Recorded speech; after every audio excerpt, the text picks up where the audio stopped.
Can Central Sports Cards and Memorabilia offers the widest selection of sports cards and signed memorabilia in the city.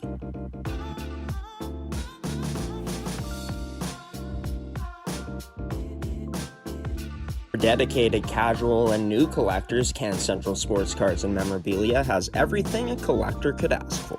Everything we sell is stored with care, and with help from our knowledgeable team, we'll help you find exactly what you're looking for. We carry Upper Deck hockey card brands like Series 1 and 2, the Cup, Ultimate, SPA, and plenty more. So what are you waiting for? Come down to Can Central Sports Cards and Memorabilia, Winnipeg's premier sports cards and memorabilia store.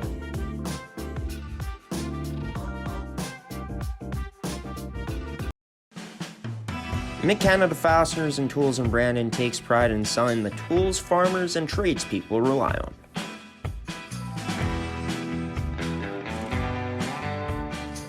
Like our Winnipeg location, Brandon carries the same tools you know and love.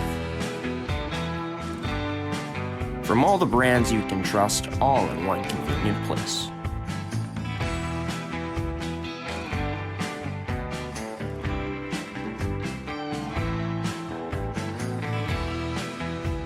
And with unbeatable service, we'll make sure you get the right tools to get the job done. Mid-Canada Fasteners and Tools in Brandon, proud to serve Brandon's industrial needs since 2018. Stop on by today at 358 Park Avenue East.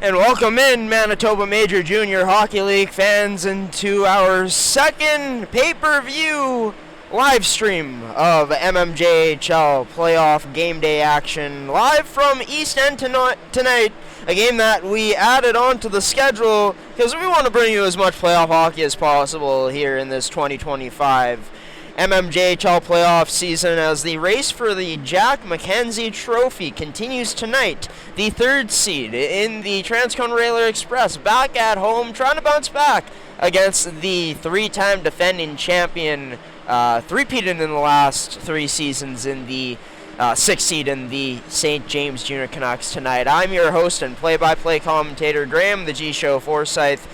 For tonight's action, thank you for choosing G-Show Productions here on Uscreen, your home for mmjhl hockey in the province of Manitoba. We're brought to you by Can Central Sports Cards and Memorabilia, Terrico Goaltenders, as well as Mid-Canada Fasteners and Tools, and Can Central Sports Cards and Memorabilia. As for how this postseason has started off so far, as we got all 8 teams in here on our playoff poster. Thank you to Dave Wilson and Ice Wave Media for supplying us with the pictures, not only for this poster, but all season long, really. Their work has been great and continues to get better, so thank you to them for allowing us to use their work and our work here in this pay-per-view live stream tonight. This is how the playoffs have started off.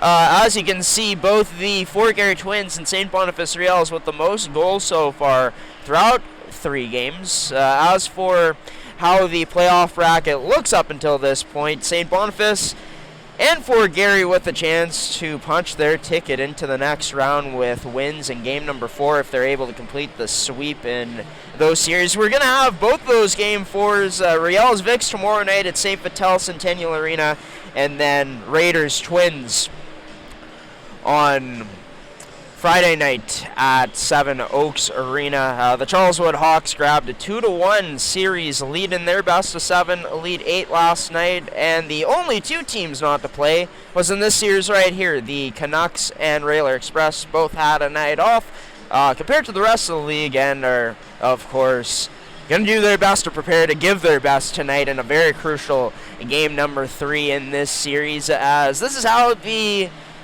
first few games have started off in the playoffs this year in the Elite Eight.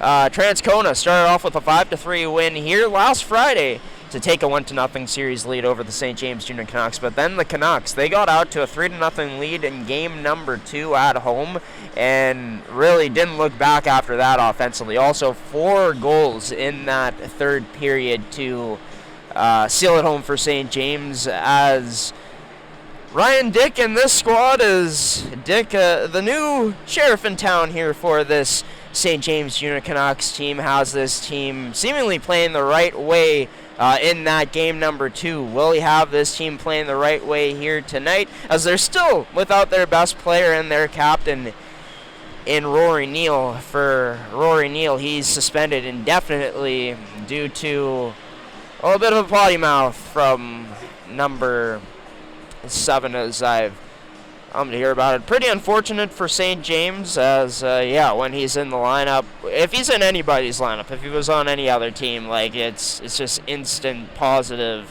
impact on the ice. But they'll be without their captain for this whole first round, and also maybe without him in the second round as well.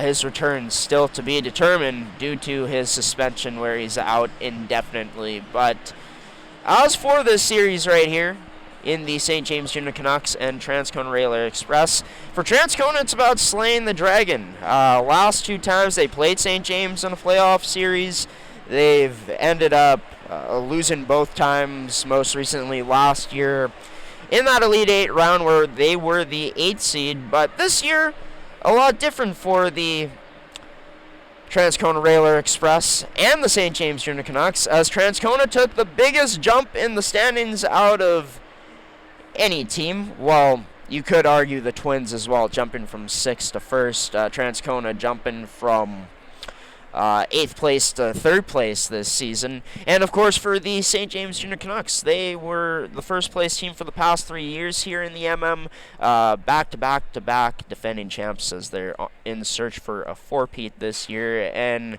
St. James, it was a huge game too to keep themselves alive really in this series. You don't want to give a team that hasn't really had a taste of playoff action as much compared to your franchise any type of momentum in this round 1, as Transcona was hoping to extend the series to 2-0, but were unable to. It was a strong start for the Canucks, as they came out with 3 goals, going up 3-0 in that first period of action. But this team still has a lot to prove, especially with Rory Neal out of the lineup, trying to prove that this team is bigger than him and that the supporting cast is good enough. Ryan Dick, of course, back behind the bench too, has this team playing the right way heading into playoffs, and they're still here to prove, as St. James comes onto the ice, that they have what it takes to become champions again. As for the Transcona Railer Express, looking for a second home win. All wins in this series so far have gone to the home side. Transcona looking to go 2-0 on home ice here tonight. How do you bounce back from last game, though?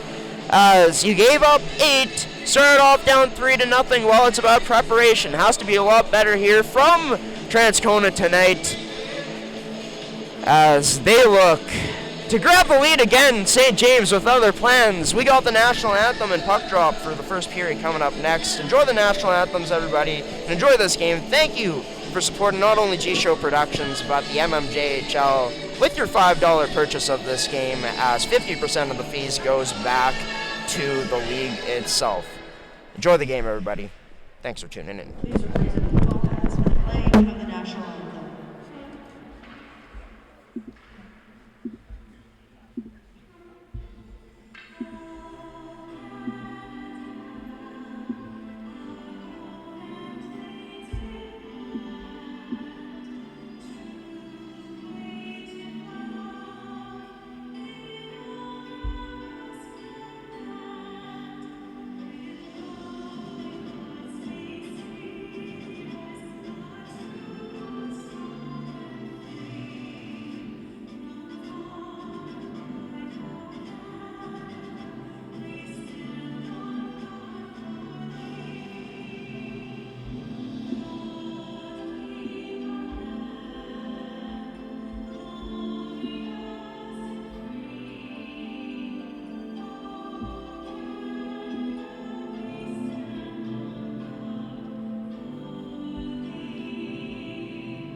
and welcome into G Show Productions edition of this mmjhl playoff game day live stream live on Uscreen. This game, of course, $5 to be able to watch it live here. And thank you for your support, everybody who has bought and purchased this game and is tuning in tonight. Between the number 6 seed, the defending champions for the past 3 years, and the St. James Junior Canucks, looking to win their second game in a row, but Transcona with other plans as the 3rd seed. Finished 8th last season. A bigger jump in the standings this year. But we're in a totally different season now as we're into the postseason. It's 1-1. Which team breaks the tie here tonight? We're underway for this first period of action as already a penalty gonna be coming up here. Arneson has the stick of Selin. I was jammed into him there, but it's Arneson who ends up going off for the first power play of this game already. 8 seconds in. Brought to you by Can Central Sports Cards and Memorabilia. So far for this Transcona Railer Express team on the power play in this series, 12.5%.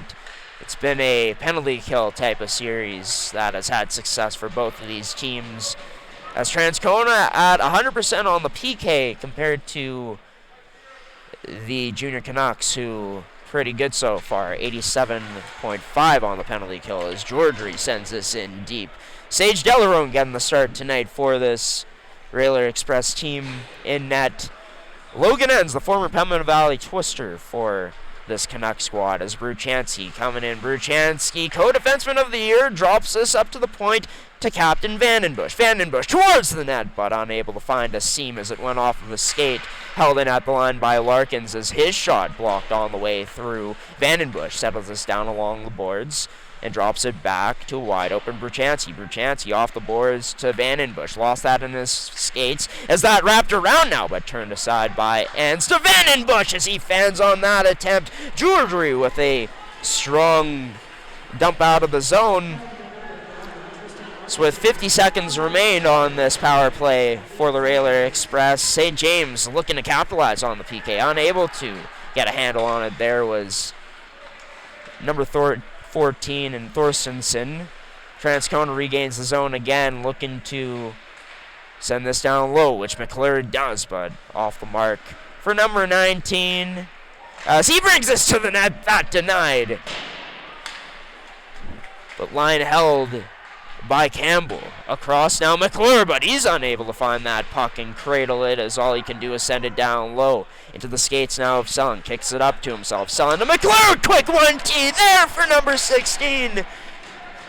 In Declan Whiteman as well, but couldn't pull the trigger as power play time expires for this Transcona Railer Express team. Huge potentially for the momentum of this first period for a St. James Junior Canucks team. And of course had 3 goals to start off last game in the first 20 minutes, up 3-0. Heading into that second frame, Ryan Dick and his group looking for that same type of start on the scoreboard tonight. As the Railer Express, one of the keys to beating them, giving yourself the best chance, is to get up by at least 2 on them, get an early lead, and make things happen from there.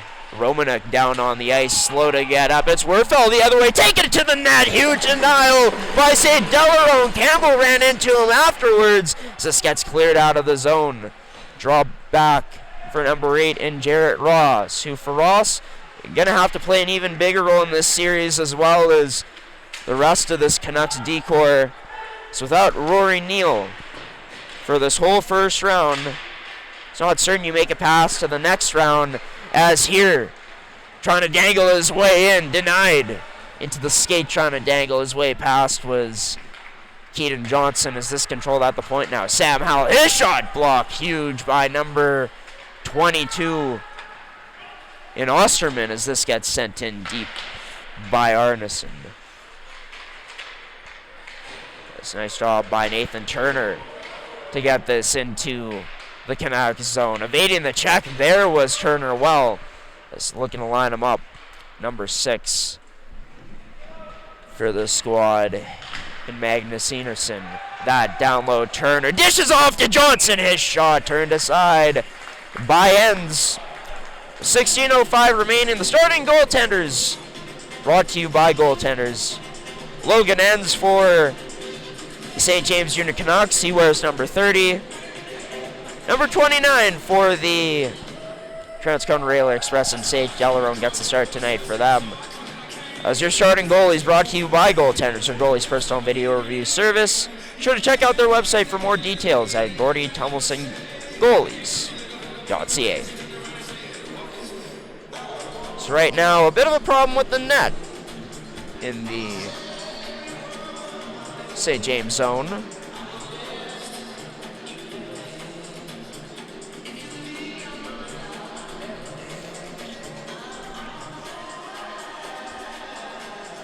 As both teams await patiently to start up again. So we also just fixed our scoreboard.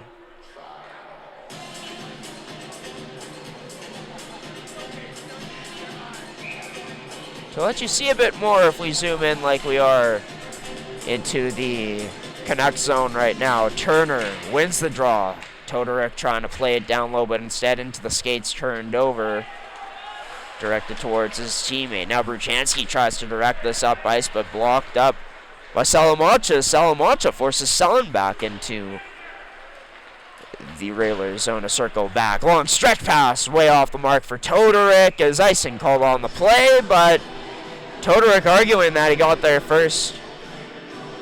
Even though he got past that goal line first, wasn't on the right side of where that icing ended up taking place, which was on our close broadcast angle on the left side of the rink.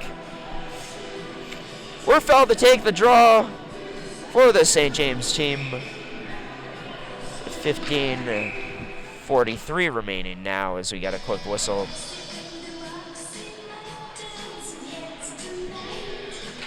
It's another face-off and another win for Nathan Turner as he gets us back to Bruchansky. Bruchansky now surveys options, connects cross ice up to Sullen. Through the leg, Sullen goes to Turner. That shot through, but turned aside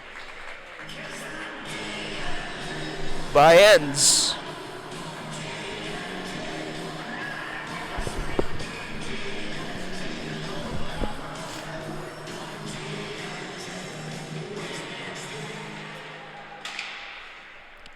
This draw will have to go again. Just taking a look at tonight's starting lineup on the game sheet for the St. James Junior Canucks. No naked Branson in this one, so down in this series in terms of not all of their players at their disposal, but not down as they tied the series in game number 2 with an 8-5 win on Sunday. As another icing called on the play, the Railer Express right now looking to stretch things up ice, stretch that neutral zone, going off the boards and whatnot, as they've been close but haven't been able to quite connect yet, as that attempt of a stretch pass not out. That Griffin Height ends up having it blocked. Received a pass from Arneson as a nice job by number 9 to stick that away near the blue line. Now laying a body on number 4 and Sullen by Arneson's bench, which is the Canucks bench. We got another stop in play. 14:53 remaining. What's been a period that started off with a power play opportunity for the Transcona Railer Express. A good penalty kill for the St. James Junior Canucks as they set the pace well for themselves here so far. This rimmed all the way in over to Thorsteinson as Campbell was the one who sent it in. Sorry, that's Ross. His shot turned aside by the glove from the point by Sage Delarone.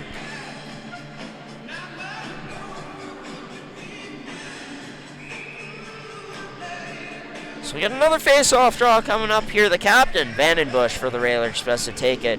against Thorsteinsson. Won by Thorsteinsson, but cutting that off right away. Number 24 in Chudley, as he leads this train down the ice, sends this all the way in deep off the backboards. Loose puck there as Ends wasn't able to cover things up. Be taken away by Vandenbush along the boards. Look out into the head. That goes into the Junior Canucks bench.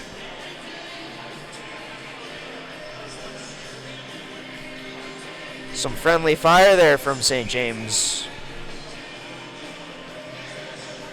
This face-off draw will end up being inside their zone again, won by the Railers as McClure's shot ends up going just wide of the target. Scooped up by Thorsteinsson. Now I can't beat McClure as he cut it off well. Up to Vandenbush. Chips off the boards. Nice defensive stick by Ross to take that pass away from Chudley, but Chudley able to send it down and chase after it for himself out in front as Ends had to be sharp on that one. Basically had to make a save to keep it out. Nice attempt by Vandenbush and another nice move by Vandenbush to continue poking this forward as the Railer Express captain ends up finally being beat. As Georgie is able to carry it all the way to the blue line and send it in for this Canucks team. Georgie takes a bit of a hack in the upper body. No call coming up on the play. As a few APs out there in this game tonight for this Junior Canucks team. One of them right now in Wyatt Gallagher. As Gallagher giving chase, trying to be the first one on, but instead the Railer Express go D to D. But trouble trying to get this loose. The close boards to our broadcast angle in the Railers' end. So they go D to D. Sam Howell looking now to stretch this. Sorry, Jacob Howell. So I should say looking to stretch this, but it was turned over. Grindle's shot catching a piece of Delarone's glove as he made a save. Another sharp save by Delarone as he denied that deflection attempt from Grindle. McClure sends this back to Whiteman. Whiteman now to Sorrell. Sorrell leaves this for St. Laurent as St. Laurent's pass cross ice. Unable to connect with Todoruk.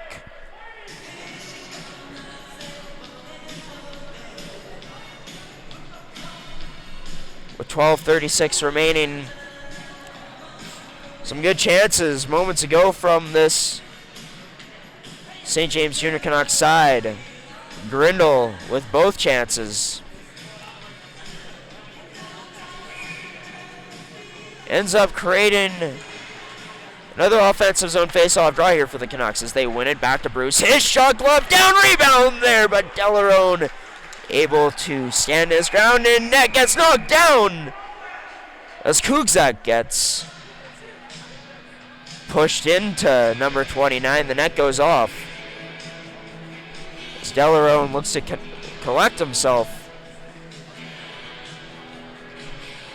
12:26 remains in this period of action.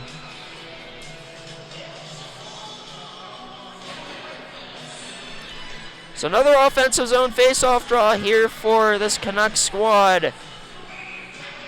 Some of their best players out right now too. Griffin Height to take the draw. Tristan Arneson also into the face-off circle on that left wing right now. He's had a hat-trick before this season in number 9. Looking for a big-time performance here tonight, I'm sure, along with the rest of his line mates, as Arneson sends this in deep after kicking it to himself, but the Railers able to alleviate pressure for now. No, not quite. As hard forecheck by St. James. Hosterman fanned on that shot. It's taken away by number 11, Carter Johansson, and sent up towards the net. This trying to get there, but unable to connect on that pass. It's number 26 in Keaton Johnson. Number 26 still down low, but that puck gets past him. Phillips wrapped him out along the boards too. As Osterman flips this cross ice all the way to Arneson, who sends this in deep and giving chase on it still. Griffin Height, but Berchanski makes a nice pass past him. Now onto the stick of Johansson. Flips this in. Ends redirects towards the end boards. Is taken away by Transcona now. As Johnson almost dives over the Canucks defenseman in that corner as he got hip checked. Almost went flying. As that into the slot. Now to the point. That blast. Todoruk denied by number 30 and Logan ends. Salamanca. Nice hand die in the neutral zone. Bats that down legally. And a nice dangle now by Salamanca at the line. Able to make his way in somehow, someway. Still controlling it to the very last moment there into the corner where he ends up losing it now. Now Trey Sun looking to split the D and make his way up towards the St. James net. Around their net now. Selin circles back. His shot blocked up. And blocked up well there by Thorsteinsson as he tries to make a move past Todoruk, but Todoruk able to whack that away off the boards. So the late offside allows for Jacob Hallow to carry this puck up and past the red line, sends that in. Gets a bounce past the stick of number 30 and ends. Quick save there made by number 30. It's up to the point now. Todoruk, his shot blocked on the way through. So redirected wide of the net. So it's sent cross ice to Aiden Werfel, who he gets hit along the boards. His helmet almost coming flying off. Instead stays with him as the Canucks stay with this attack. Kukzak strong along the boards. Werfel in for support. This ends up into the Railers slot as they're able to turn it up and carry it in. Offside called on the play.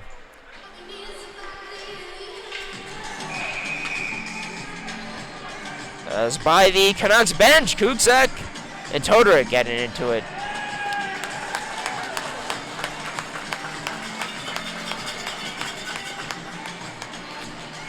Which will also result in a penalty coming up to Ashton Romanuk. So Romanuk, the one involved in that. It'll bring Mid-Canada Fasteners and Tools back onto the screen. So we adjust our power play screen here. In this best of 7 Elite 8 series, the quarterfinals tied at 1-1. It's the second power play of the game here so far for the Railer Express. As they look to, of course, break the tie in the series, they look to break the tie in the scoreless game right now. Had some good chances as they work it now on the power play. Larkins, his shot unable to get through as that's blocked up at Vandenbush. Nice job along the boards to take this away from Osterman. Controlled up to the point. Berchansky through traffic. Rebound there ends. Battles to make the save. Number 30. Nice job, but not nice enough from his team as they're unable to clear it out. Controlled again by the Railers as that shot. Rebound there. Loose puck. Still loose in front. But finally cleared out and sent out by St. James. Great pressure there from this Railer Express squad as Berchansky looks to go for a skate. Has Jackson Sorrell as well as Selin with him. Berchansky decides to use neither and banks it to himself. Gets it back up to Vandenbush, to Larkins. His shot through but denied by Ends. Saw that puck a bit too well there on the way through. With 56 seconds left, a power play time for this Railer Express team.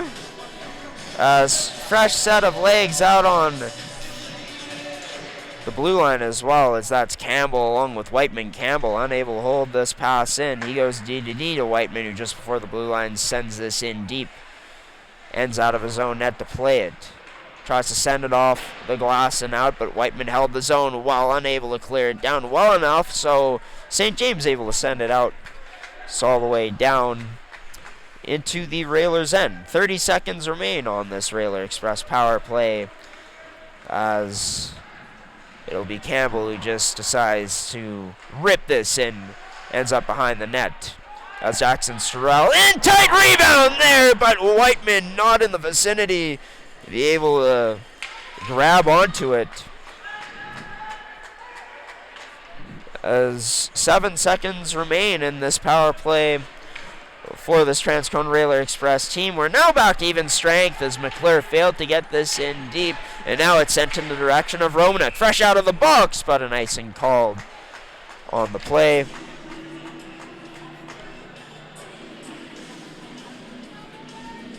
Just realized we had the wrong sponsor for that power play. You'll be seeing more Mid-Canada Fasteners and Tools in the third period specifically As this draw, one tic-tac-toe, Larkins just misses the net. Enns was ready for it as he came across. Bruchansky turns this over into the skates of Romanek. Sent back in again by Transcona. Picked up Shadanoff. Drops this back. Johansson's shot ends up being blocked in the slot. Shadanoff out in front. Can't connect that pass to Johnson. So it just caught the piece of a stick, I believe, in Caden Stewart, the defenseman, on the way towards the destination there, which was Caden Johnson for that pass. So look for the same type of setup from the Railers if they're able to win the draw. Quickly across. No, this time a shot. Johnson trying to fool him, but it doesn't get through. As Johansson centered that to the slot area, but turned over into the Canucks possession as the Canucks send this in deep. Bruchansky takes a bit of a whack, a bump there from Osterman. As the two battled heading into the corner. It'll be the Railer Express who work it up. Johansson drops this back. Shadanoff, his shot turned aside by Enns.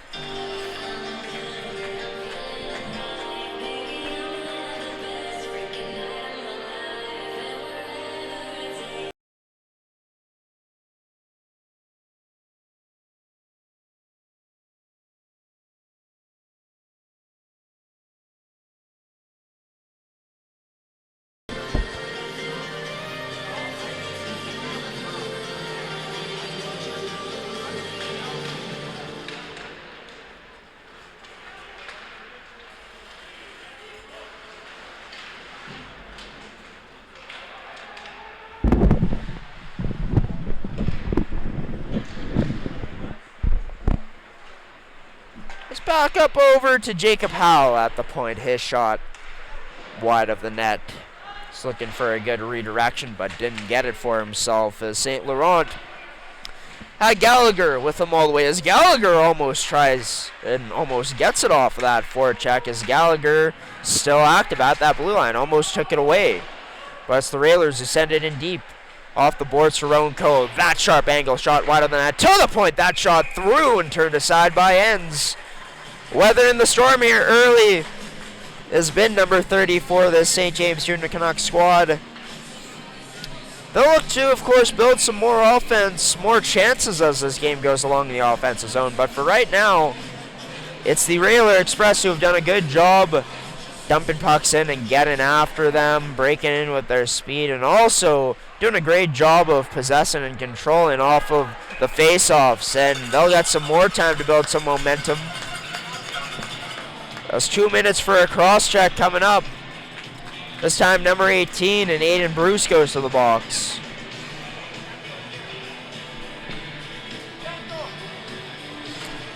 So for a power play that came into this game 12.5%, it still continues to struggle here. It's a St. James penalty kill that was at 87.5% heading into this one, as we got the right sponsor on the screen this time. It's all the way down into the Railer zone.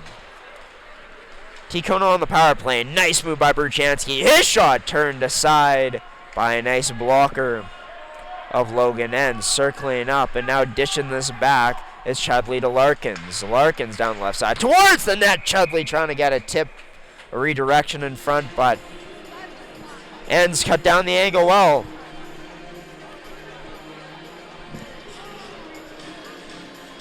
With a minute 36 remaining on this power play, so not much time has gone at all. Chudley, Turner, Vandenbush out as the forwards for this Railer Express squad, as this sails all the way into the bench. Did not end up touching the Railer Express on the way out, so we'll get another face-off draw coming up. Right in the exact same spot, Thorstensen taking this against Turner. Both teams eager to take it, and it's Turner who ends up being rewarded with the face-off win as this controlled Bruchansky over to Vandenbush. Down low this goes. It's back onto the stick of Vandenbush as he has to be quick here with the puck, trying to work it down low. Instead taken away by Nathan Turner down low. Up to Bruchansky. That shot through, but turned aside by Enns.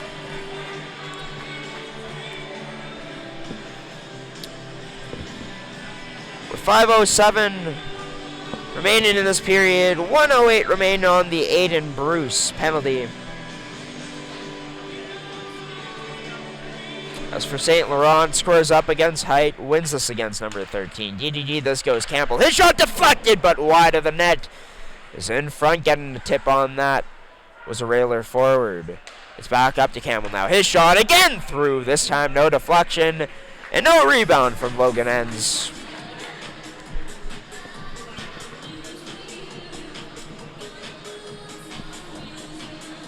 As both teams getting fresh legs out onto the ice for Transcona as well. Looking to get something going on the power play. They've had some good looks so far, but really unable to get anything going. Here's a short-handed chance for Kuksek. Burns by Campbell. His shot turned aside by Delarone. Number 29 coming up clutch for this Transcona Railer Express tonight. Full steam ahead the other way for Whiteman. Gets it back. That shot blockered aside with 4:30 remaining in this period now. Under 30 seconds on the Transcona man advantage. Selin gets this over to McClure. McClure can't feed that shot through. Gets it back up to Campbell. His shot ends up being wide of the net. Whiteman ends up to Selin. That cross-ice feed. Could it be here for the Railers? No, shut down by the Canucks once again. Is sent all the way in by number 21 in Werfel. As once again we go scoreless on another Transcona power play. It's brought to you by Can Central Sports Cards and Memorabilia. Strong forecheck in Thorsteinson on Johnson. Johnson able to break his way up into the zone. That shot blocked upon entry into the Canucks end. As the Canucks look to break this in themselves. Sent in by Thorsteinson in the direction of Salamacha. But Howell, first one on it, feeds it into the middle, into the skates of Johansson, who gets bodied down. This will be gloved down by Howell, who gets it back to Johansson. His pass across the red line ended up failing. Thorsteinson got in the lane. This will be taken away by Selin. Or no, Johansson, sorry. In the scoreless game still. Be very interested to see what the shots are after the first period of action. As this stretch pass all the way down. Gonna be an icing on the play. And for St. James, their bench not too pleased with it, arguing that this puck was tipped before making its way down.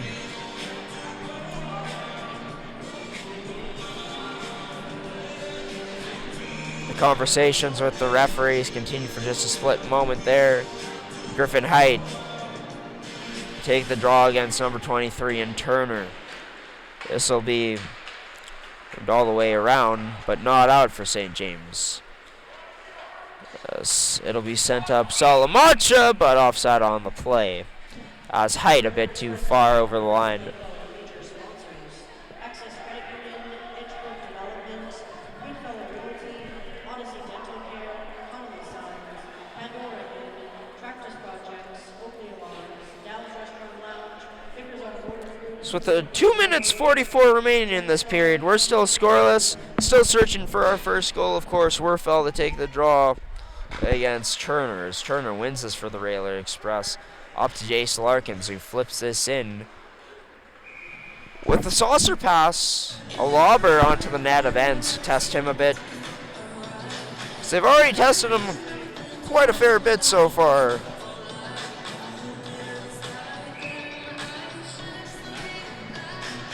In this first period of action, like I said, we don't have access to the shots right now as they're not updated live on the scoreboard, but we will have them for you as this matchup goes along for each period. The Railer Express, so far I've really liked their play in the offensive zone, getting pucks up to the points, looking for deflections, getting traffic there towards the net, as this lookout in front, almost a bad bounce off of Bruchansky, but able to be turned aside by the Railer Express defense. Just over 2 minutes remaining now in this period. Larkin sends that one just wide of the net, was looking for a rebound. Strong play along the boards by Transcona to keep this in and be able to force a high stick on the play.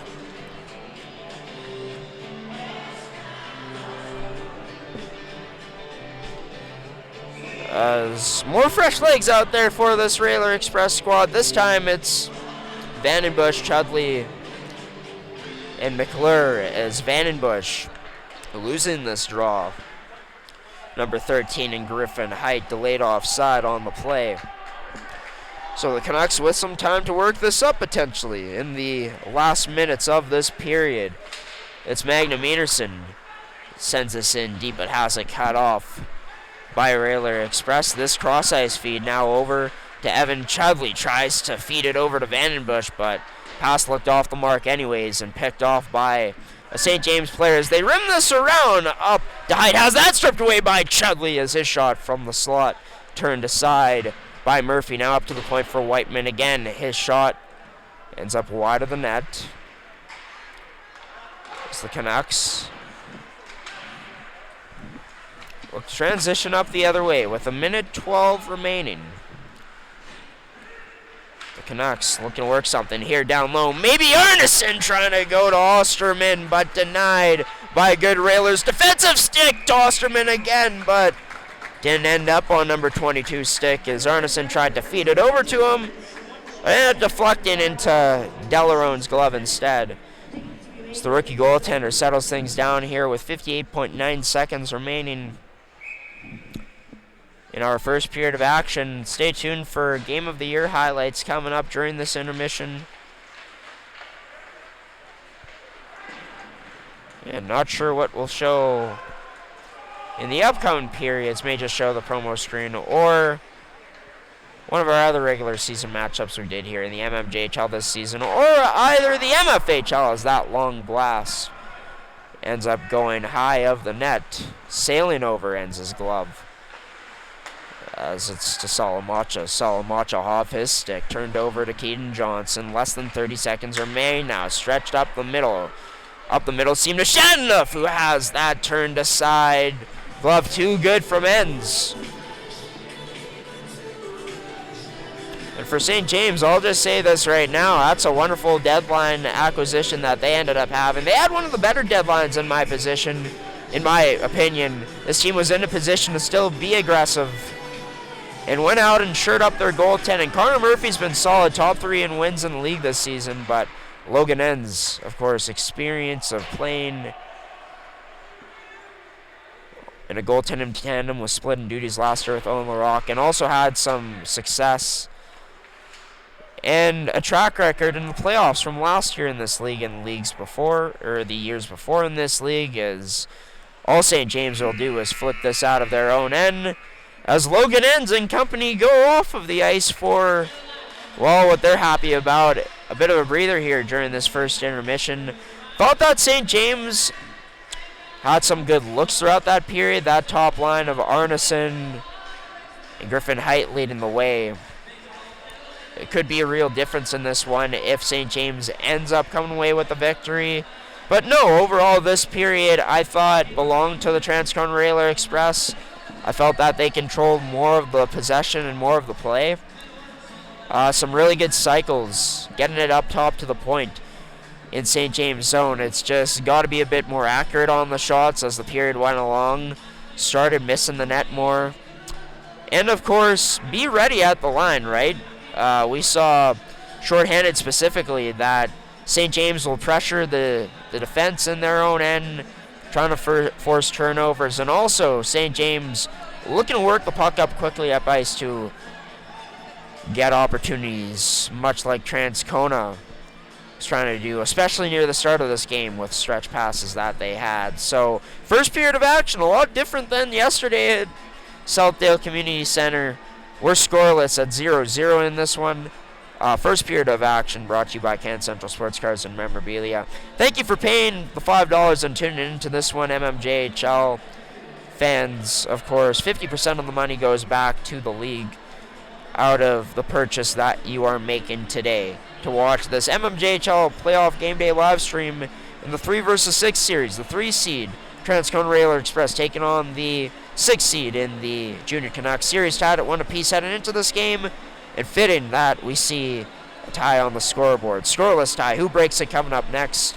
This first period brought to you by Ken Central Sports Cards and Memorabilia. Enjoy the rest of the game, everybody. We'll have a bit of analysis. And, of course, the second period coming up next here on G-Show Productions' U-Screen website, or wherever you may be finding this website from, as we've linked it to different places in this stream, in different places throughout the internet. Scoreless, yeah. We're going to get into the intermission now. Which team breaks the tie coming up next? Well, stay tuned to find out. MMJHL Game Day broadcast. This pre-recorded version of this game. Dial into this first period of action. That is MMJHL Game Day broadcast. This pre-recorded version of this game between the Fort Garry Twins and the Charleswood Hawks. Especially on that counterattack. As soon as they take it away, they were trying to get right back into the Hawk zone moments ago to attack. Ended up being an offside called on the play, of course. The Twins pick it up again. Here's Nick Gilberto off the post, and it's in! Hit the inside of the bar, and with that, number 18 strikes first here tonight for the Twins to give them an early 1-goal lead. But you get two players that were leaders on the River East Royal Knights. They come over to this Charleswood Hawks team now. The hopes for this team, obviously, going all in to get to a championship. Into the slot, Reynolds scores! And in his first game as a Charleswood Hawk, the new number for Mr. Reynolds, number 20. It's sent all the way down into the Twin zone again, and on it, number 15 in Bazin Eros, or Eros. Bazin in front, turned aside. That short pass, he received it, but better to make the save was Pauls. Not that time as the Hawks go up 2-1. Into Fort Garry's end as Pauls leaves that for a teammate. The Twins skate this out. Gorchinski feeds it to the middle to Bolshaw. Passed across to Helamandaris, who turned aside there by Gordon. Helamandaris gets it back though. Cross ice feed to Gorchinski. Rip scores!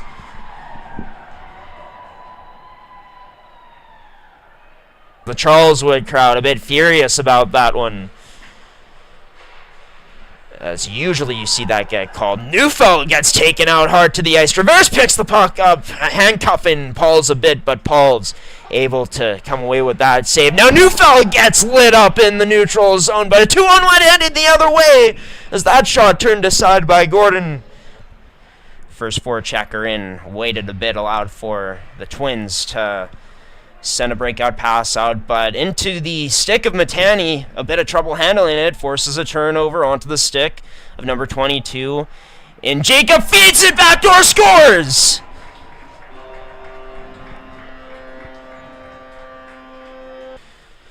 It's a 3-2 lead for the home side, the Hawks, courtesy of Morrison. It's Vic Fussing weaving in. His shot blocked and sent wide of the net.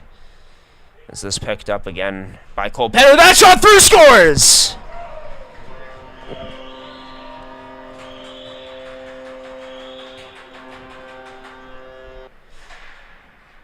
As for the teams in action tonight, the St. Boniface Reals right now leading 4-1 against the St. James Junior Canucks. In this game, Helamandaris under the bar scores a beauty! Lavina able to maneuver his way through into the Twins' end. Spins around, fires down low, trying to locate Elliott Lewis. That just out of 19's reach. Takes a bit of a high stick afterwards. No call on the play as Van Alstyne gets it back. Number 14, Vic Fussen into the slot, scores! Gorchinski not out there right now. Right now it's Matani along with Hedlund at the points, Medwick, Gilberto, I believe, as well as Lozano scores!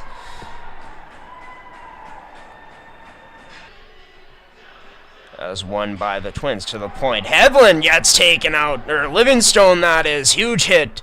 Number 22 in Jacob. That Short shot turned aside by Gordon again, and Medwick got lit up too there. Puck sent back in to the Hawks end. As skating with it's Stevenson before whipping this down the right wall, cut off by Eric Johnson as Johnson makes his way down low, tries to backhand that pass behind the back out in front, but couldn't get it there. Hellman-Darris tries to take it away. He now gets a quick little pass over to Belshaw, scores!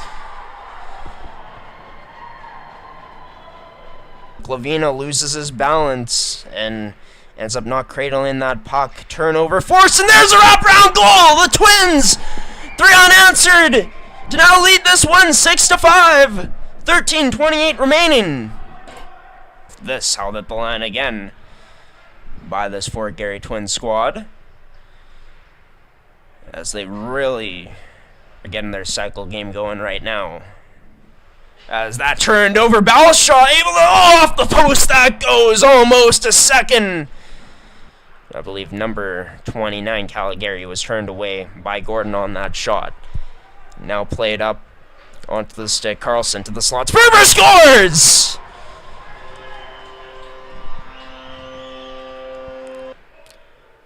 But the Hawks able to get it right back in again, looking to get in on the attack. But this stripped away by the Twins. Huge hit late on there by Matani. A tie hockey game at 6-6. Who's going to play hero tonight? Here late in this one. Oh, Elliot Lewis. What a move. Another beauty by Lewis. Backdoor feet. Oh, what a save by Pauls to keep it out. Back into the middle as Johnson has that taken away into the skates of a Hawks player. Glavina now skating up the other way. Has Carlson heading towards the net. Nice job to evade that check-in. Gets it over to Reynolds, and Reynolds denied by Alex Pauls. Coming up on a minute left to play here in this overtime period. Gorchinski wheeling in, protects on the forehand, trying to keep protecting this, but can't. It's onto the stick of Sperber. Has White with him, drops it back to White, stays on this! Over onto the stick of David Belshaw, trying to maneuver his way to net, but ridden out along the boards. Huge defensive play there. 0-0 right now in the shootout. 6-6 in this game here tonight. It'll be Rylan Huging, first one on to shoot for this Fort Garry Twins team. Coming in from right to left. Looking to shoot. Almost loses possession of this puck. Got it back. Tried to dangle in on Gordon, but Gordon denies him. X on the board for the Charleswood Hawks for this round. Vic Fussin will be the shooter for Charleswood to start things off. He comes in slow as well. Looking to dangle. Backhand, forehand, but turned aside. So we go on to round 2 of the shootout. It'll be the ever so fancy Dean Gorchinski coming in slowly as well, going from side to side, tries to fake out Gordon and shoot that low glove side, but can't as he's denied on that one. And with that, this sets up for Kalen Reynolds to potentially get his team closer to a win in his first game in the Hawks jersey. His shot denied by Pauls as he was on top of his crease to come out and save that one. Still scoreless here. A player who knows a thing or two about scoring against Gordon has done it tonight here in Hellman-Darris. Looking to do it a third time, but can't quite. Another miss for the Twins. Carlson with the game on his stick. Coming down with a bit more speed. Dangle scores!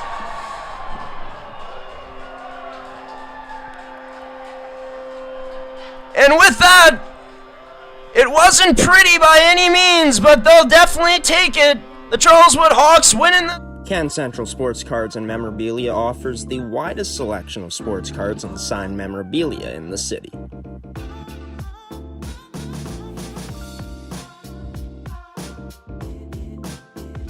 For dedicated casual and new collectors, Can Central Sports Cards and Memorabilia has everything a collector could ask for. Everything we sell is stored with care, and with help from our knowledgeable team, we'll help you find exactly what you're looking for.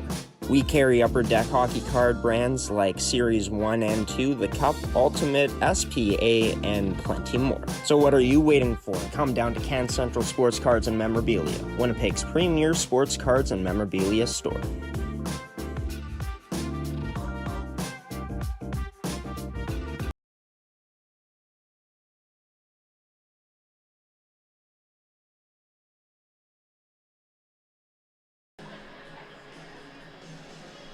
And welcome back into this mmjhl playoff game day live stream, a pay-per-view live stream on G-Show Productions Uscreen website at gshowproductions.uscreen.io. Thank you for purchasing this game and tuning into this one, mmjhl fans, as it was a scoreless first period of action between the third seed in the Transcona Railer Express and the 6th seed in the defending champion St. James Junior Canucks. As officially the playoffs here, as we take a look at the bracket. This the only game 3 that wasn't played last night, as all other series were in action. Fort Garry and St. Boniface took commanding 3-0 leads. The second seeded Charleswood Hawks went up 2-1, their second straight victory against the Stonewall Jets to grab the lead in that series. Who grabs the advantage in this one? Well, shots in that first period of action. And that was brought to you by Can Central Sports Cards and Memorabilia. It was 17-7 in favor of the Railer Express in shots, but Logan Enns, former Pembina Valley Twisters goalie, did his thing, did the job in the St. James net. The Canucks were able to kill off 3 penalties during that period as well, and you gotta think, for a team that didn't start off as strong tonight on the scoreboard, obviously being heavily outshot and no team getting a goal on the scoreboard to open things up, as opposed to in game 2 where St. James was up 3-0 after the first period of action. I think St. James still likes their game at this point, and I think surviving through that first 20 minutes could be huge for this team going along if they're especially able to get out to an early lead here. As this second period of action brought to you by Terrico as well as goaltenders. Terrico serving Manitoba producers for over 80 years in the agricultural industry. You should check out their website at terrico.ca. And to goaltenders, your goalie's personal video review service. Be sure to check out their website at GordyThomasonGoalies.ca for more information today on what they do.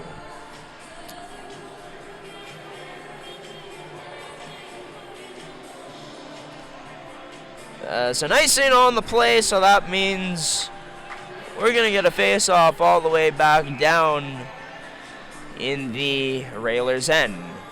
Ashton Romanek to take the draw against Nolan Vandenbush, as the Transcona captain able to win that with ease against Romanek this time, as this flipped out, caught by Phillips. He sends that off the boards, cut off by Austin Campbell. Now cut off by Bruce as he sends this up to Kuczek. His shot, a high one, giving Delarone a bit of trouble as it handcuffed number 29. But able to cover this up to get a face-off. In the Railers' end once again. It's Kuczek against Turner on the draw. Turner wins this for the Railer Express as it gets played D-to-D. Jace Larkin sent it up. Now onto the stick of Turner. Makes a nice move out the blue line. Quickly across. Now that shot, Bruchansky denied. Side of the net. That denied as well as the net off. So it was Nathan Turner who had a second chance on that opportunity, but not meant to be for number 23 in this Railer Express team, as we are still scoreless. 18:53 remaining in this middle frame. Turner, Sullen, Todoric remain on the ice for this Railer team. So they just basically got on to take the draw for this Canucks team. Number 16 and Thorsteinson ends up winning it towards the boards to Bruce, who rims around to the other Thorsteinson. Number 14 and Brady. Number 16 is Trent. It's another shot turned aside by Enns.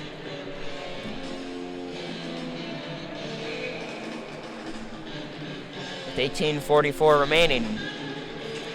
So not much time has gone off the clock since the last face-off draw. One and controlled by this Railer Express squad again as Trey Sullen shields the puck and sends it down low. It's loose for Turner. He spins away from the check-in now and gets this all the way up. Number 5, and Larkin's at the point. That shot through traffic. Rebound there behind the back pass. Denied as it ended up into Enz's pads instead.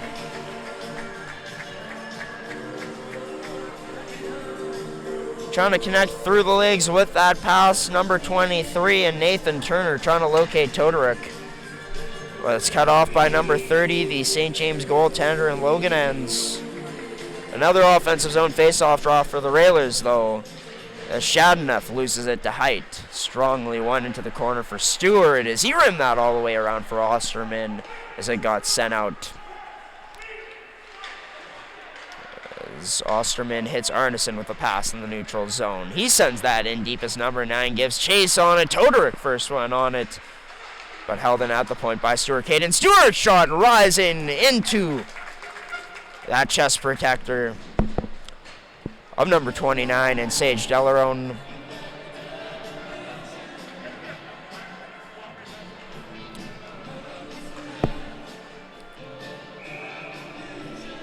As both teams getting some fresh sets of lines out onto the ice for the Railers. Last one to change, having the last change on home ice too, so that advantage for Derek Gagnon and his coaching staff tonight in what I'm sure is going to be tight down to the wire until one of these teams can maybe open the floodgates and start rolling with momentum. That's what the Railers are looking to do here. That quick shot from the slot, and the net scores, but waved off right away. Kick in motion. Called on the play, the Railers don't understand why. They felt there was no kick in motion on the play. The referees are going to come together and discuss this, as if this goal stands, it's the Railers going hard to the net. As it won't stand, waved off by the referees. No goal for the Bucks. Propelled into the net with a kicking motion. As Sullen and Turner, as well as Campbell, now having a conversation with the linesman. Todoruk having a conversation with one of the head referees.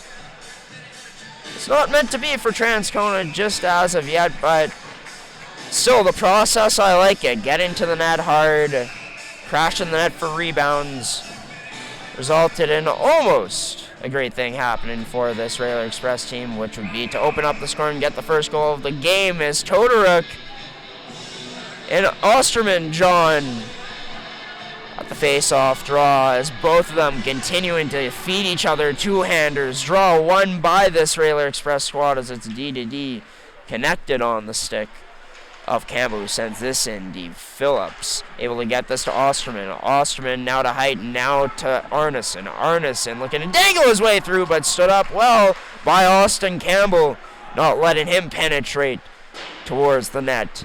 Nice job by Osterman getting a skate on that to block that attempt off the boards out for St. James. That off the stick of Sullen. Bruce able to pick it off and clear it in. As fresh set of legs out there for, well, now both of the defensemen out on the ice, as Bruce hadn't changed just yet. He just did, as the Railer Express, a player bumped off the pocket there by Parnell, who's an AP in this game tonight for this St. James team. As it's Arneson down the left side, drops this back to Stewart, feeds this over to Height, scores! It's the defending champs on top by 1 to start things off here on the scoreboard in this game 3 of this Elite 8 best-of-7 series. It's a great zone entry. Good success from the Canucks on it.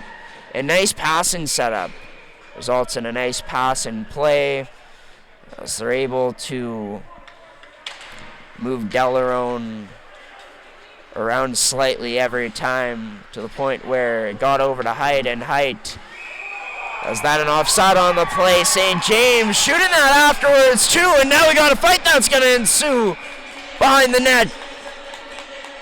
So it's Todoruk and Salamacha going at it. Salamacha being handed 1-2 punches to the head right now. A right-hander from Todoruk. That's quite effective. As for Todoruk and Salamacha,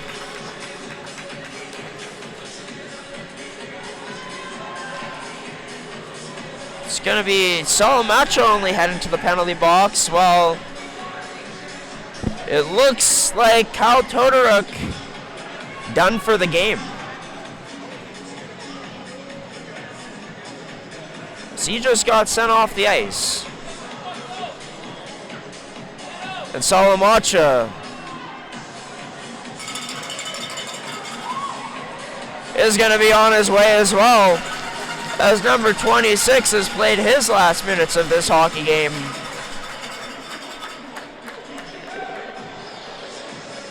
Yeah, an offside gets blown, and Salamacha ends up shooting that on net. Well, Todoruk takes no exception to it, or takes exception to it, as I should say,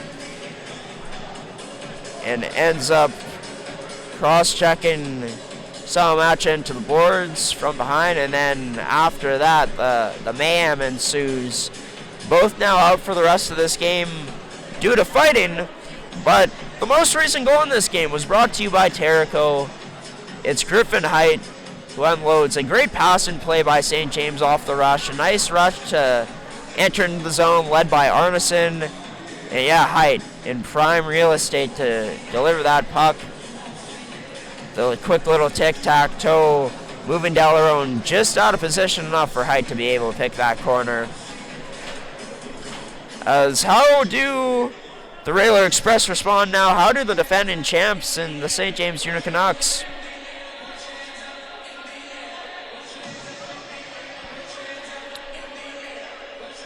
Continue to extend this lead. So we're going to go to a Railer Express penalty kill right now, which is brought to you by Goaltenders, your goalie's personal video review service. We saw a shorthanded goal last night between Riels and Vix for the Riels. Do we see the same here for Transcona to try to get back within even in this one at 1? So that shot by Romanek deflects out of play.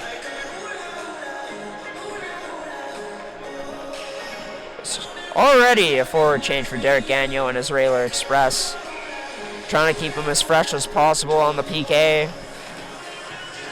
As Height to square off against Turner in the face-off circle. Height loses this to number 23 in Turner, the Railer Express. Third-year player now. Doing a great job on this penalty kill so far since coming on to the ice. Physical play from Vandenbush. Tried to knock a man off the puck. And now, meanwhile, in the Canucks corner, Romanek was taken out by one of the head referees. Romanek looking to rejoin the play now as it's currently 4-on-4. It looks that way anyways. Romanek made it back into the zone, but decides to go back to defend as Transcona got possession of this puck. And they sent it in all the way deep with 1 minute and 4 seconds remaining. On the penalty being served by Ronco. Went to Todoruk and that to Arneson now. His shot wide of the net as it ends up missing the target. It's all the way down. This goes into the St. James end. It ends out there to leave it for Ashton Romanek, who he looks to dance through his own end. He does just that, but Johnson, good job to stick with him. Knocked him off the puck. But the Canucks still get it back. They control this with 32 seconds remaining. Romanek, his shot unable to get to the net since blocked up. Penalty coming here to the Railer Express again as Romanek remains on the ice. Slow to get up is number 11. It's the St. James trainer. Makes her way towards number 11. Looks like he had the wind knocked out of him. I did not catch it, to be honest with you. Exactly what happened. You can rewind in the stream, by the way. So feel free to do so to see how that ended up happening. But no matter how it did end up happening, it's a 5-on-3 for the next 25 seconds, then another 5-on-4 for this Junior Canucks team, as it's won and controlled by the Canucks. Enerson over to Stewart, his shot turned aside, cleared there by the Railer Express. Canucks able to get it back, though, to the side of the net for High. Takes it, there is, can't find the loose puck. It was number 21 in Werfel. Here's the captain, Vandenbush, taking it the other way. That rip turned aside by that blocker of ends. We're on a 5-on-4 now as Ronco sprints towards the bench. For a change. That stretch pass all the way down. Ends will cut it off as Turner just made his way out onto the ice. Was roaming the zone for that potential puck to be able to pick it off. As Arneson sends this in deep. With a minute 10 remaining on the power play, Caden Stewart tried to hold it in, but a bit too good of a bounce for the Railers to get it out. Now a wide open Vandenbush tries to dangle past Arneson at the line, but a nice stick from number 9 to shut it down. Rona Casaman heading towards the net. Instead, waits with this puck, holds on to it, gets it to Arneson, whose shot turned aside by Delarone. Ronco and Osterman in the corner tied up with each other before separating.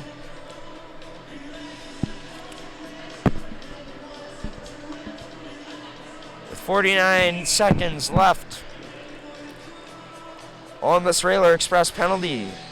Arneson with the face-off when it's played up to the point. Now D to Phillips. Is pressured well by number 26 in Johnson, so just decided to send it back down low. Up top again.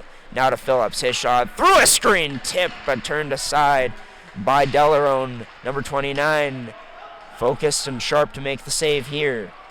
Down below, Arneson trying to get this puck. It's now to Romanuk. Is that off the shoulder of Delarone and out of play? So number 29 fends that off. And you know, throughout, I guess dating back to last year and heading into this year, I think the biggest question surrounding this Railer Express team was what type of goaltending they had. Well, Delarone and Maroney, both rookies playing for this Railer Express team this year. Not only did they have strong training camps to earn their spots this year, they've done well more than earn that in the regular season, as they were among one of the best goaltending tandem in the league this year. Maroney finished top 5 in wins. If not for, say, Delarone getting injured for a brief period of time, as we are back to even strength. But maybe goaltender in net tonight and Sage Delarone ends up being top 5 in wins himself. It's Connor Murphy, top 5 in wins on the St. James Junior Canucks side of things. He doesn't get the start tonight. It's been Logan Enns who has been phenomenal. That turned over high up in the Railers zone. Rebound controlled well by Delarone. Allowed for a teammate to get it. As battling down low, Trent Thorsteinson able to win the puck battle. Net not off its bearings as it almost went up over number 29 in Delarone. Almost flipped on him as this flipped in by the Railer Express. Ends out of his own net, plays this off the backboard, strong enough to Brady Thorsteinson, who has Georgery with him. Over to Georgery, into his skates, though. Thorsteinson tries to get this puck back, and he almost does. Battles along the boards, took a bit of rough stuff, tried to thread that to the point, but cut off right away, as it's the Railer Express who make their way in. Johansson flips that high of the net with the backhand. It's turned up the other way by the Canucks. Romanuk, that almost fooling Delarone as it took a deflection on the way through. With 11:21 remaining. We got a stoppage and play here in the second period of action. Brought to you by goaltenders and Terrico, of course.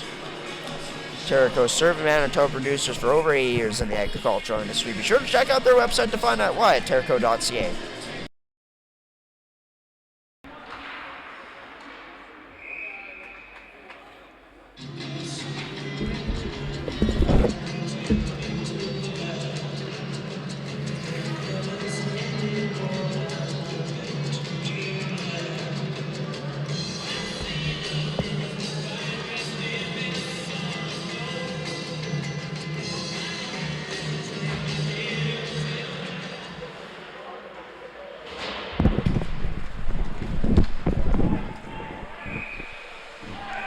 Uh-oh, snow showers from McClure. Wasn't calling for that in the forecast, I'm sure, for number 30 in Logan Ends.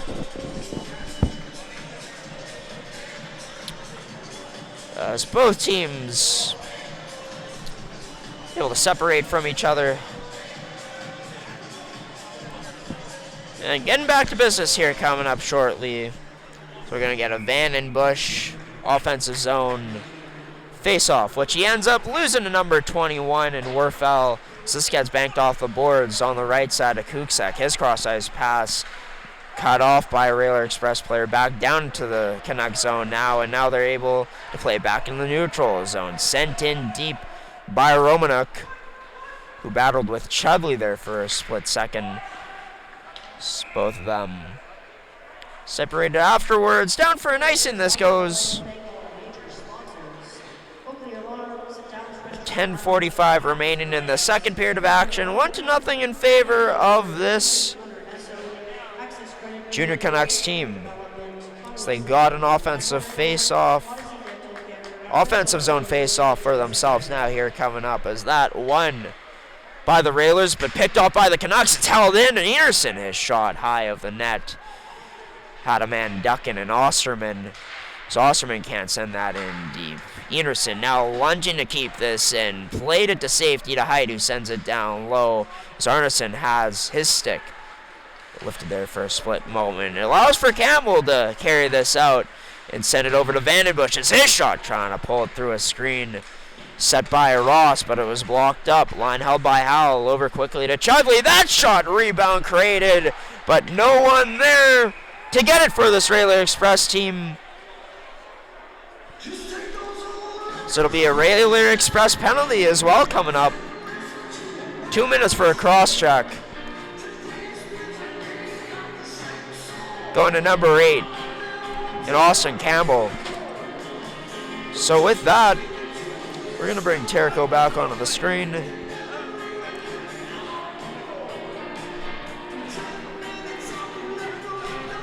It'll be a Junior Canucks power play for the next 2 minutes here.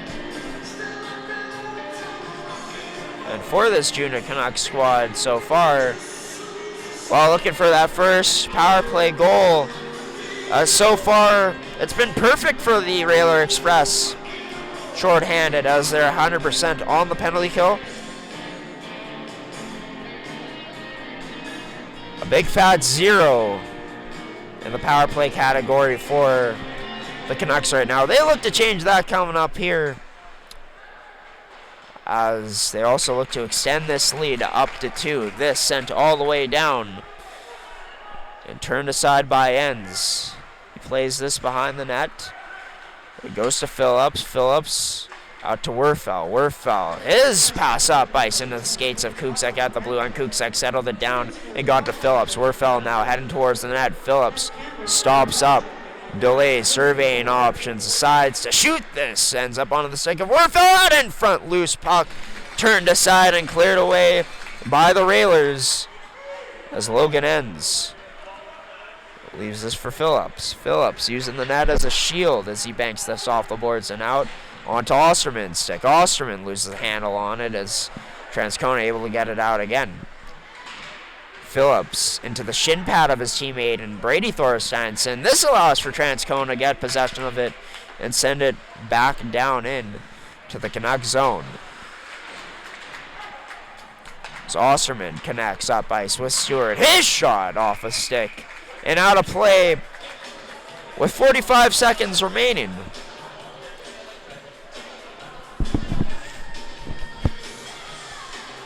In the Austin Campbell penalty, this Canucks team with some decent looks, but overall, Transcona, it's understandable why they've been 100% so far. Just so good at keeping you to the outside and not letting you penetrate the middle. So we'll see what the Canucks have up their sleeve here to be able to get more in tight chances as this. To Osterman, Larkins sent him down to the ice though. The physical play down low to Enerson. His shot blocked. Huge one there by number 23 in Turner, but this ends up to the bumper position for Osterman. His shot unable to get through. Off of the mesh and out this goes.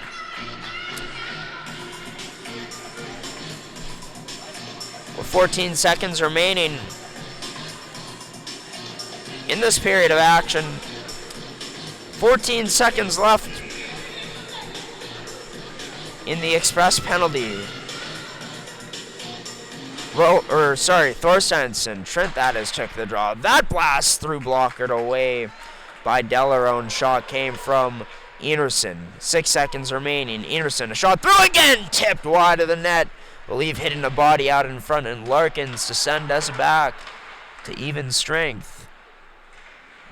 Power play brought to you by Terco. We'll see what type of momentum St. James can build off of some good power play pressure.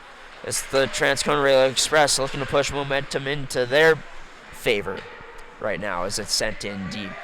Maybe your leading point getter in the playoffs can get something going here in Trace Sullen, but Trace Sullen rubbed off the puck along the boards. Now he tries to get it back, almost pickpocketing, but not quite able to. Number 8 in Austin Campbell is Campbell down the right side. His shot turned aside by Delarone. His physical play in the corner afterwards.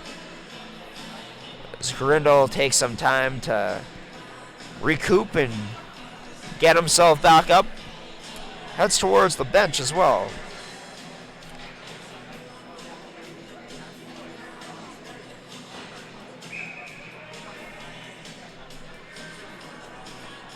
We will get an offensive zone face-off draw coming up here for the Canucks, as won by the Railer Express. Whiteman unable to get it out, as great hand-eye from this Canucks team. Johansson now carries it in for the Railers. That shot given ends a bit of trouble.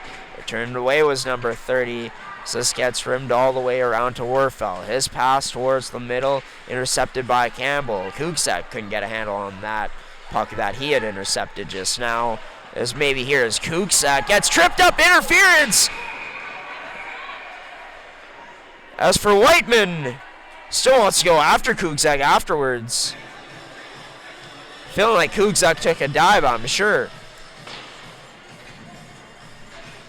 But for this Canucks team, with Whiteman in the box, an opportunity again for them to continue building some good momentum that they have built up throughout this game. Good enough to grab a 1-0 lead. So with that, we bring goaltenders onto the screen for this penalty kill for the Railers. Ends up on the stick. Arneson couldn't pull the trigger. He gets knocked down afterwards. Enerson forgets the puck. Forgot it behind him there for a moment. This play DDD to Larkins. His pass behind, almost successful for Keaton Johnson.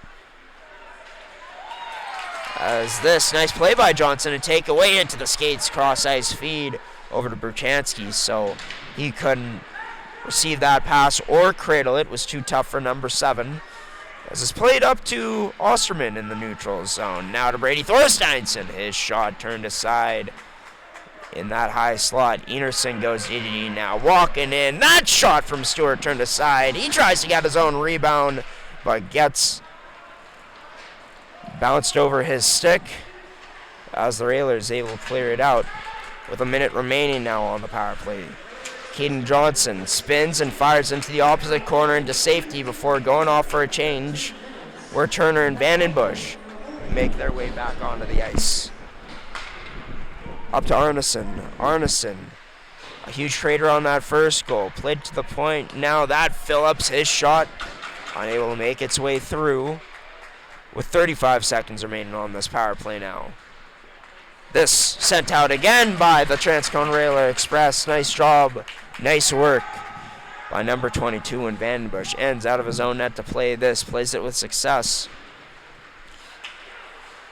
But not successfully out as of yet for the Canucks.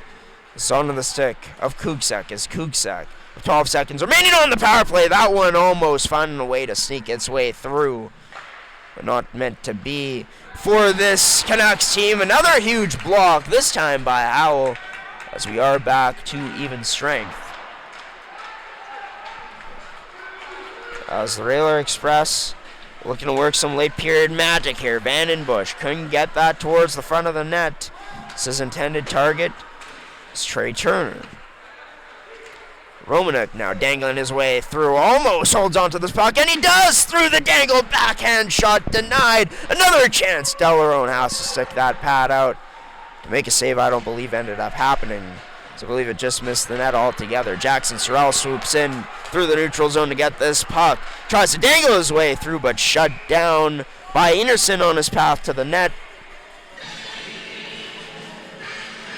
St. Laurent wants some action in front. No one taken, though. Number 15, Georgry, deciding it's best to stay out of any of the extracurriculars. Still be in to take the draw against St. Laurent. St. Laurent won the draw, but good positioning by this Canucks team to get it back. Checking well.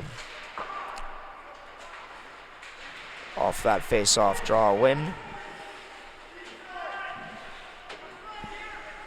This puck along the boards, both teams trying to dig away at it. It's Transcona who ends up getting this back. Now a Railer Express dumped at the blue line in St. Laurent. So we got 3:47 remaining in this period of action. Berchansky over quickly to Larkins. So Larkins sends that in deep. Ronco, first one to give chase, and lays the body, finishes in check on Magnum Enerson. Is Georgry able to send this in deep enough to the point where he's able to go off for a change? Shot enough. Trying to search for where this puck is. Gets it over to number 26 in Johnson. As Caden Johnson spins around and fires that off the boards to Shadenough. Shadenough, how's that taken away? The Canucks just able to clear the zone. It's delayed offside on the play, gives them some time to work. That pass threaded beautifully to Griffin Height, already with the goal in this game, looking for number 2. How's it blocked? Tried to swoop it to the net on that second attempt, but unable to get a handle on it. Phillips to Height, back to Phillips now. So we're approaching the final 2 minutes of play here in this second period.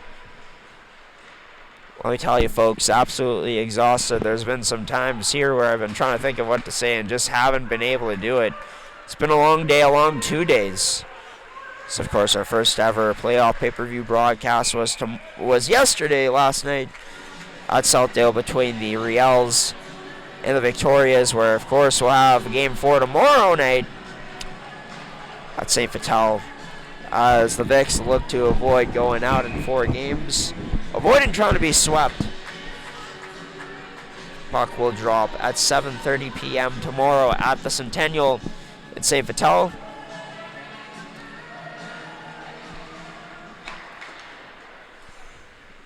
It's Larkins. As this taken away by Werfel. Werfel powers his way through. Has Romanek with him. Tries to dangle past Berchansky, but the co-defenseman of the year having none of that. Now it's a 2-on-2 developing. Maybe even a 4-on-3 is Michael Todoruk against Parnell. Nice job from the call-up to take that puck away for the split moment.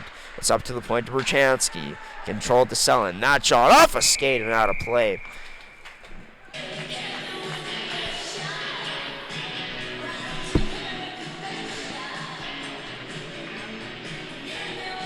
Yeah, all series have at least had one close game so far.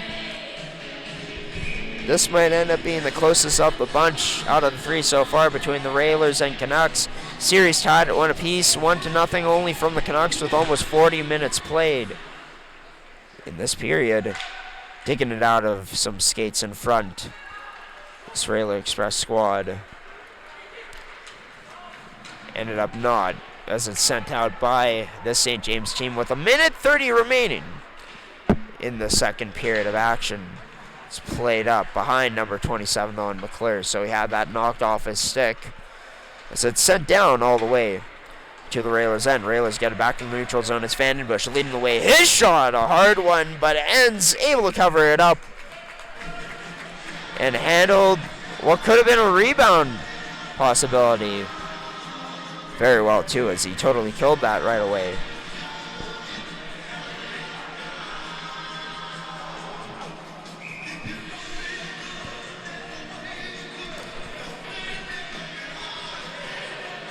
Vandenbush against Height. As Vandenbush ends up being tied up on the draw. St. James ends up winning it. It's rimmed around to Osterman. Now picked up by Enerson. Tries to feed this towards the middle. Unable to, as we're into the final minute of play here in this second period of action. This into the skates of Arneson. Looks for his options up ice. Connected on the stick. Fight for just a split moment, but Height ended up losing it. Now it's Enerson who dangles his way through. Loose puck there. Heights. Oh, that rebound scores.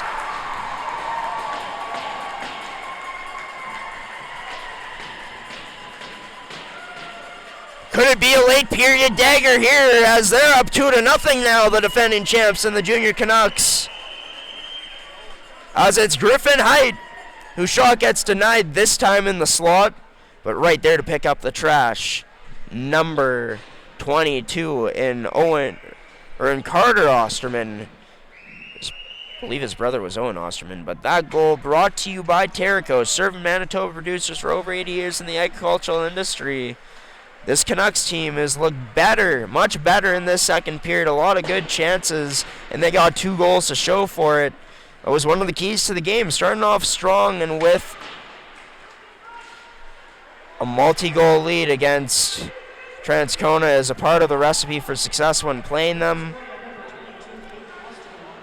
And even though it was a start where the Railers hemmed in, this Canucks team and settled things down, weathered the storm in that first with some great saves. And as we go into the final period of regulation, into the second intermission, with the Canucks finding themselves up 2-0. For the Railers, you got to be a bit frustrated at this point. You opened up as a stronger team, had nothing to show for it. You had a goal that ends up being disallowed for kick in motion too, which I think that's pretty questionable, thinking back at it. He doesn't kick it with his foot. It goes in off of his leg, and I felt like it was just a natural movement. You're catching the net hard for the rebound, just happens to go off you. I think the momentum carried some power through that redirection and get it past ends. And maybe if Transcona scores that goal and it stands, we're looking at a completely different hockey game right now in terms of what the score shows. But in fact, it's the Canucks who got the first one on a nice pass and play finished off by Griffin Height. And then Griffin Height in around it again, creates the shot on net that gets followed up by Carter Osterman with Delarone out of position, sprawling, trying to fight to keep that puck out.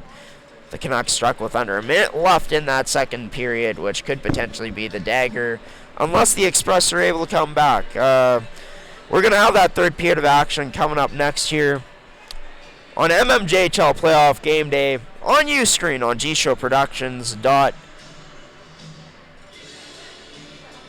Uscreen.io. This second period of action was brought to you by Terrico, serving Manitoba producers for over 80 years in the agricultural industry. Check out their website, terrico.ca, for more information to find out why they're so trusted with their long line of products. Sent to Goaltenders, your goalie's personal video review service.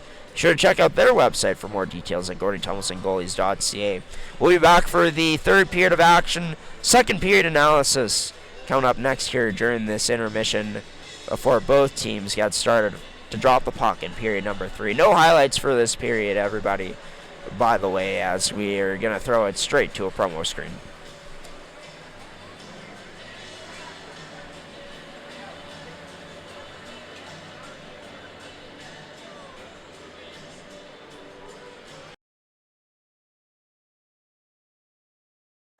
Mid-Canada Fasteners and Tools has been the place to shop for your industrial needs for over 20 years.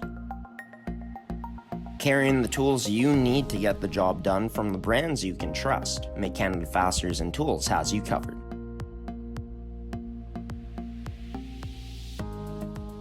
Brands like Milwaukee Tool, established in 1924 and on display in our Milwaukee Red Zone, the largest red zone in Winnipeg.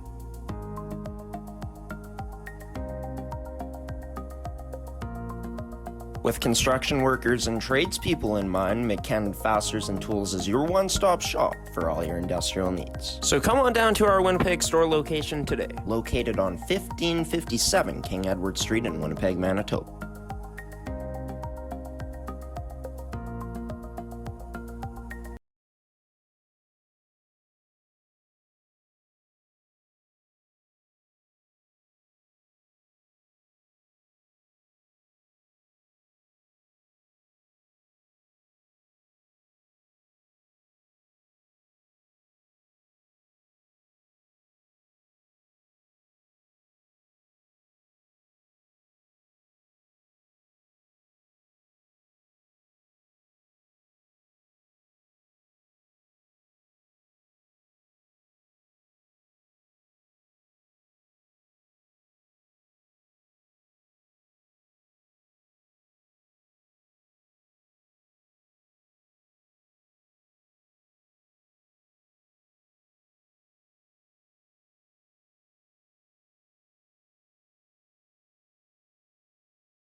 Mid-Canada Fasteners and Tools in Brandon takes pride in selling the tools farmers and tradespeople rely on.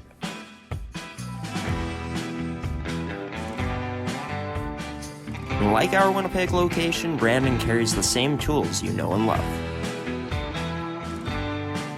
From all the brands you can trust, all in one convenient place.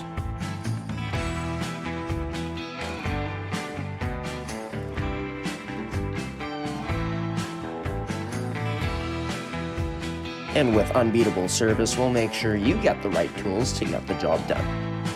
Make Canada Fasteners and Tools in Brandon, proud to serve Brandon's industrial needs since 2018. Stop on by today at 358 Park Avenue East.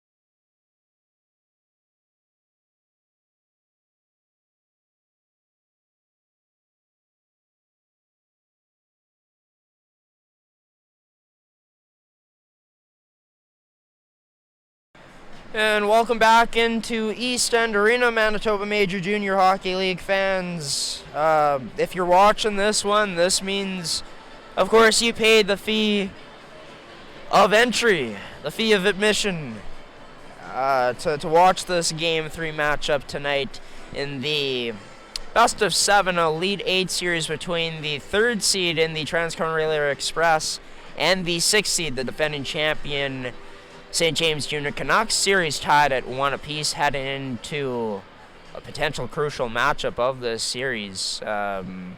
Who knows if the team who ends up winning this game ends up grabbing this momentum and running with it into the remainder of the series, but it is the defending champs who are up 2-0. After the first 40 minutes of play, both their goals came in that second period of action, where it was a strong response from this Junior Canucks team. They only put up 7 shots in that first period compared to the 17 that they gave up. Whereas for the second period of action, a lot better for St. James, as they put up 17 shots compared to the 10 that Transcona had. Really, I think building off of a first period where there were a lot of great vibes for this Junior Canucks team, even though they got outplayed by quite a bit. Logan Enns, their starting goaltender tonight in St. James, is able to come up with some huge saves, and I think that them withstanding that pressure, that storm from the Relay Express, really gave them confidence heading into that previous period of play, where St. James was able to grab those 2 goals, which were scored, by the way, by Griffin Height, his 3rd of the postseason, assisted by Arneson and Caden Stewart. And then Caden Osterman scoring his 1st of the postseason, assisted by Magnus Enerson and Griffin Height. Height, number 13, with 2 goals here tonight so far. As this most recent period, and period number 2, was brought to you by Terrico and goaltenders. As for this upcoming 3rd period of action, it's going to be brought to you by Mid-Canada Fasteners and Tools. As we bring up our 3rd period scoreboard now for Mid-Canada Fasteners and Tools. Be sure to visit their store location today in Brandon and Winnipeg, as well as their website at midcanadafasteners.shop. Your one-stop shop for all your industrial needs here in the province of Manitoba. Logan Enns ready in his net.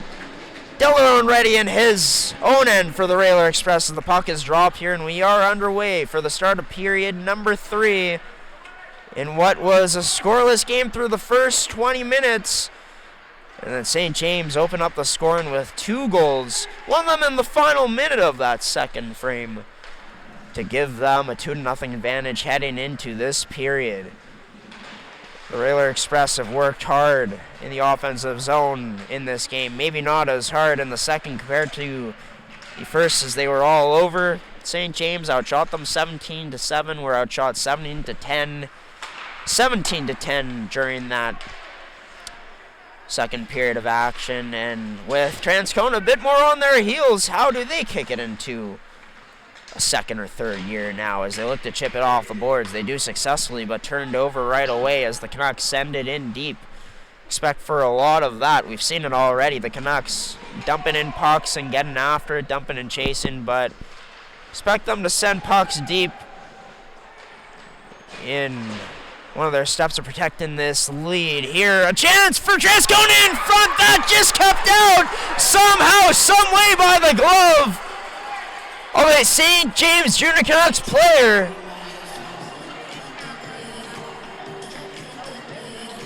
So this would be possibly the second goal waved off of the game already for this Transcona Railer Express team. It looked like they opened up the scoring in that second period, but the goal got rolled back due to a kicking motion from the refs, which I think that was highly questionable.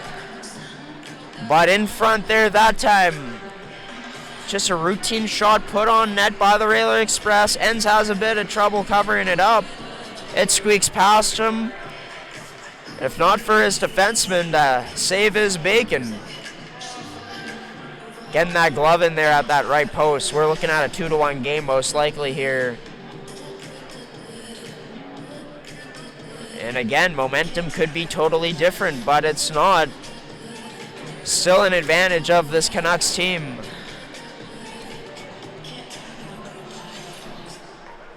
So we continue to see these referees have discussions with the coaches.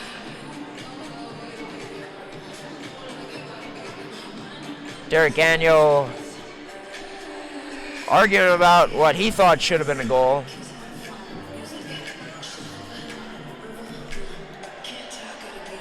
Felt that the play made to defend it. I'm sure he doesn't agree with it. That is the way it is as this Railer Express squad look to continue to build some good momentum in the offensive zone. Here is a penalty drawn coming up here. The Railers are going to go back to the power play. Delarone to the bench, extra attacker out, and shot enough. Puck gets touched up by the Canucks. And with that, it'll be the Railer Express back onto the power play. For the first time since the first period of action, where they had 3 opportunities but went 0 for on all of them. This Transcona power play will be brought to you by Mid-Canada Fasteners and Tools. So it's into the corner along the wall. Trying to dig it out is the captain Vandenbush. He does get it. It's free to Larkin. Ooh. Larkins gets it right back after Turner lost possession of this puck. Now Larkins, he unloads through, no, not through traffic, the lane pretty clear there for Enns to be able to see that to make the save. And with that, St. James able to clear it all the way down. Gotta get successful traffic in front if you're this Railer Express squad. Try to look for some deflections as they send 2 to the net now. It's controlled atop of the Canucks defensive zone. As this rimmed all the way down low, Larkins in for support. First one on that puck. Sends it down low, but that out of the reach over the stick of Chudley. But Chudley gets it back now, surveying his options. Chudley across the goal line behind it. Now it's fed up to the point. To Vandenbush, his shot tipped on the way through as number 24 and Stewart battling down low for the Canucks. Couldn't get possession of it. Bruchansky able to hold it in now. That shot through, but not getting a deflection as the Canucks still unable to clear this out. Calling for a high stick here or something. It's the Railer Express who continue with possession. Vandenbush's shot blocked up there at the right face-off circle. He gets it again. Vandenbush up top to the point to Campbell. Back to Vandenbush now as Osterman is without his stick. It's in neutral ice. Disadvantage even more so for the Canucks, but no for Osterman. He ends up getting a huge block. Larkins gets sticked out along the wall. And with that, the Canucks able to send it all the way down deep with great pressure from this Railer Express power play, but not to be once again. As this flipped into the glove of Enns, he leaves that for number 8 in Ross, who gets this all the way out. Kuksak up to Romanuk, but that pass misses number 11 at the blue line. Ends up in the crease where Delarone just decides to cover this one up.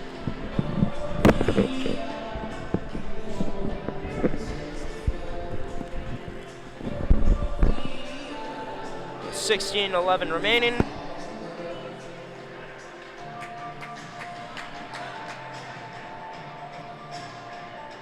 Shot enough to take the draw against number 25 in Ryland Kuksak.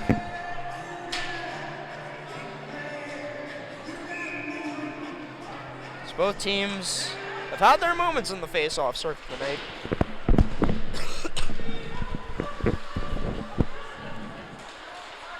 Skated in now, taken towards the house area by the Railer Express. But picked up by Werfel. Werfel dishes this out to Romanek. He can't unload. Now he does off the pad. That save made by Delarone. Now to Werfel, wide open in the slot, scores! Big time snipe for number 21. Puts his Canucks up 3-0 with 15:45 remaining. In this third period of action, that goal brought to you by Make Canada Fasteners and Tools. Somehow Werfel left wide open after a bit of trouble with this Railer Express team setting the puck down in their own end and trying to get it out. It's a good forecheck from the Canucks that allow for that turnover to happen. Werfel ends up scooping up that loose puck or receiving a pass, one of the two. All I know is he was wide open in the slot, had plenty of time to shoot, and unloaded a missile pass, number 29, in Sage Delarone.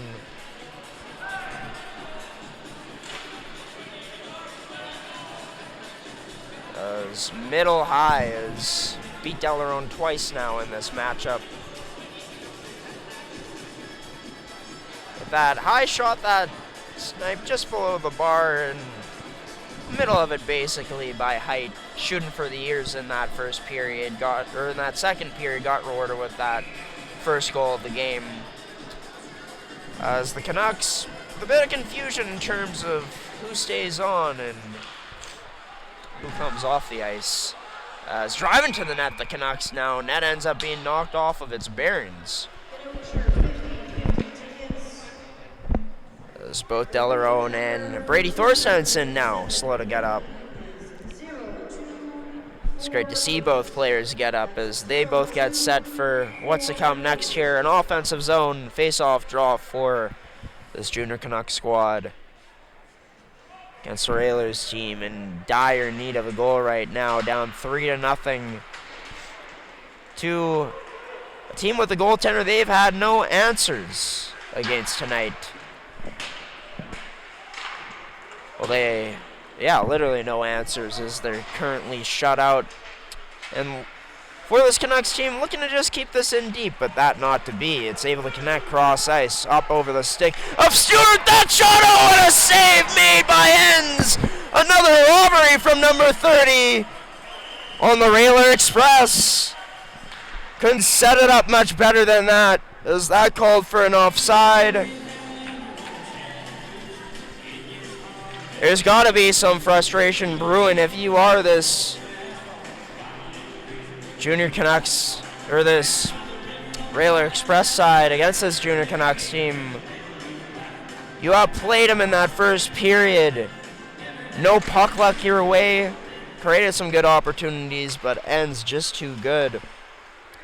And now in this third period, when desperation starts to kick in with a glorious chance, Enns just so sound in his movement, able to come across and make a big-time save to rob the junior Canucks, or to rob the Railer Express for his junior Canucks.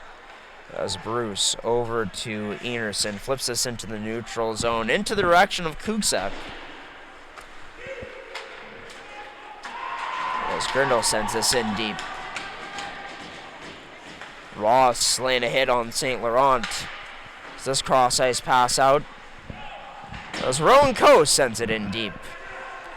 Out of his own net to play it as Enns misplays this though. As it got turned over onto Jackson Sorrell's stick. Settles this up by getting it into neutral ice to Jacob Powell, who sends it in deep.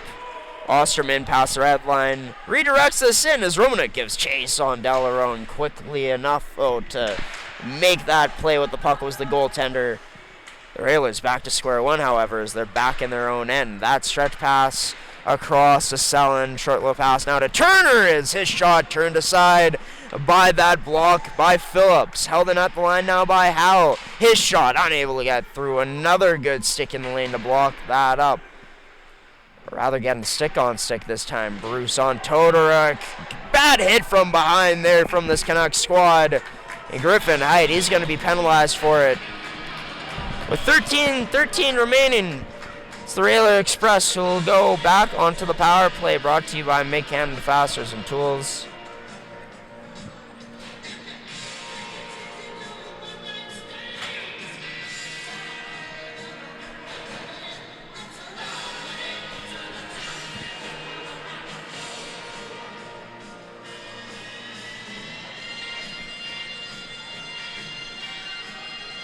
So we leave Mid-Canada Fasteners and Tools on this screen until we get a goal on this power play, or the power play ends after 2 minutes. That shot tipped high of the net, but Campbell is the one who unloaded it. This cleared out by this Canucks team out of his own net to settle it down. Delarone leaves this for Campbell. As Campbell circles around his own net.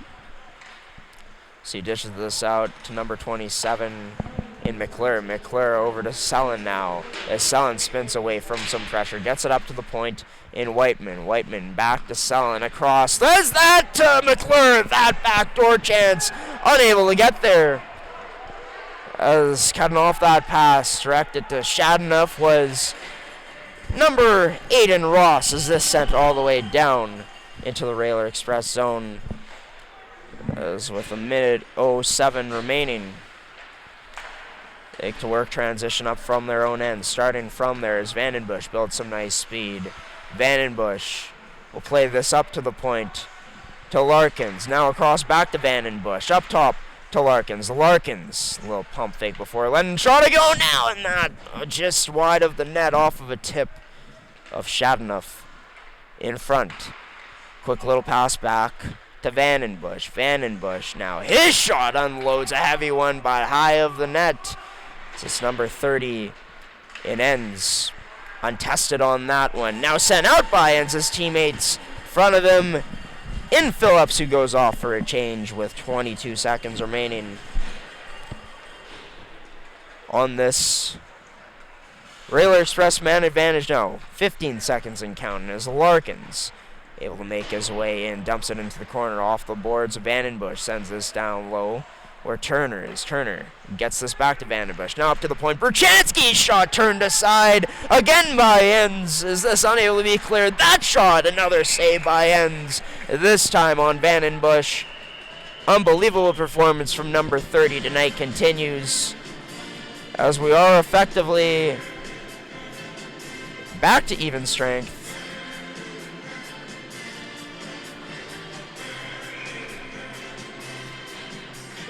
Another face-off draw coming up.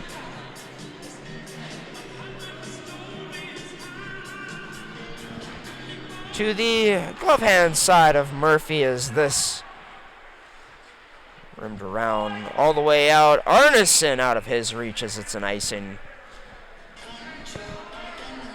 He was given chase.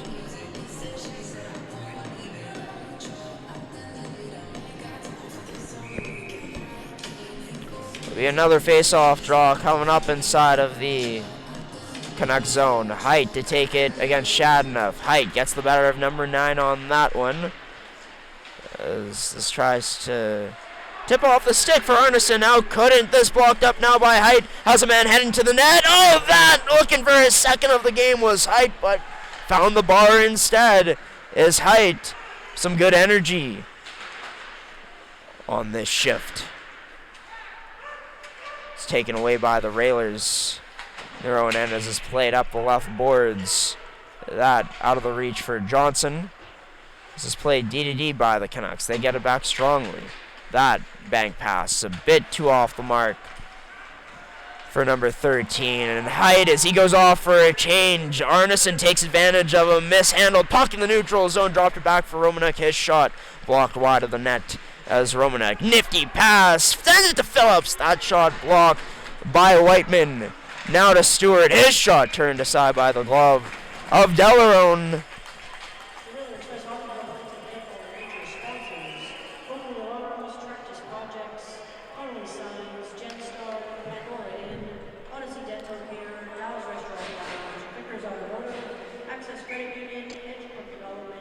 Another face-off draw.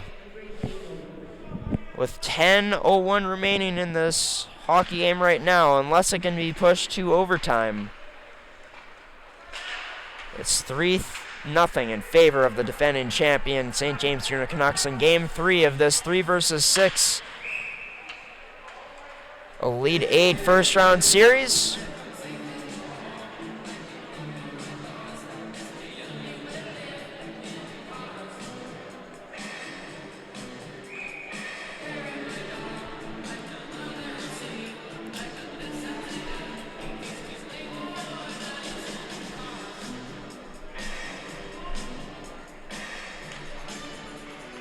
This draw won by the Canucks in their own end. As Whiteman steps up. A hand pass, will that be called? No, the refs let it go. Nice chance in front by Transcona, but just unable to capitalize. Whiteman whistles a shot wide with a lot of traffic in front. Tried to be too fine on that shot. That one-timer, Todoruk ends up going high of the net, deflected off of a body, I think, as Selin retakes this puck, regains possession. That shot unable to get through. Another huge block in front. Penalty coming up.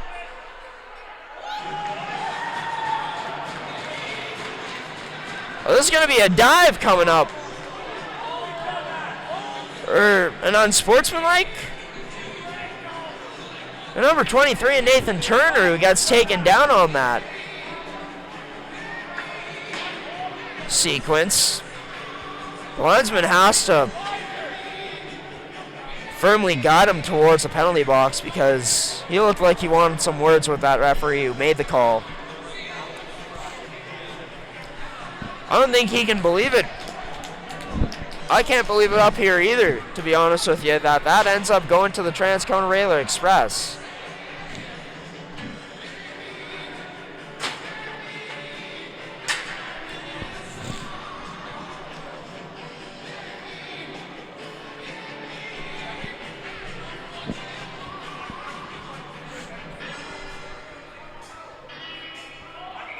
So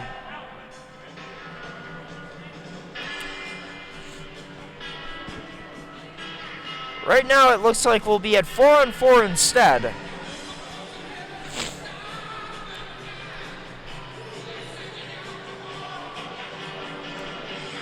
So this is going to end up being coincidentals.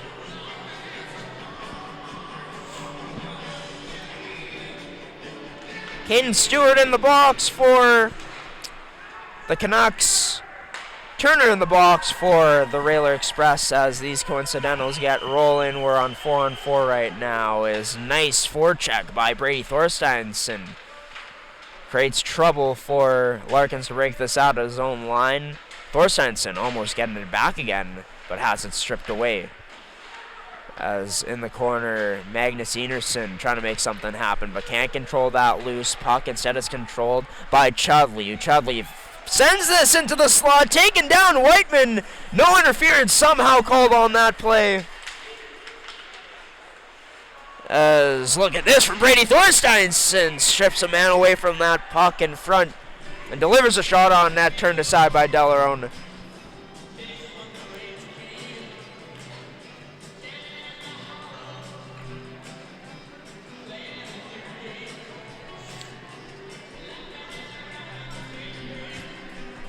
With a minute 16 remaining on these coincidentals now. Griffin Height so close to his second goal of the game his last shift out. Hitting the crossbar, ends up winning the draw here. Phillips, his shot through, but searching for it still, was trying to get it, was Height. But closed off to try to reach that puck between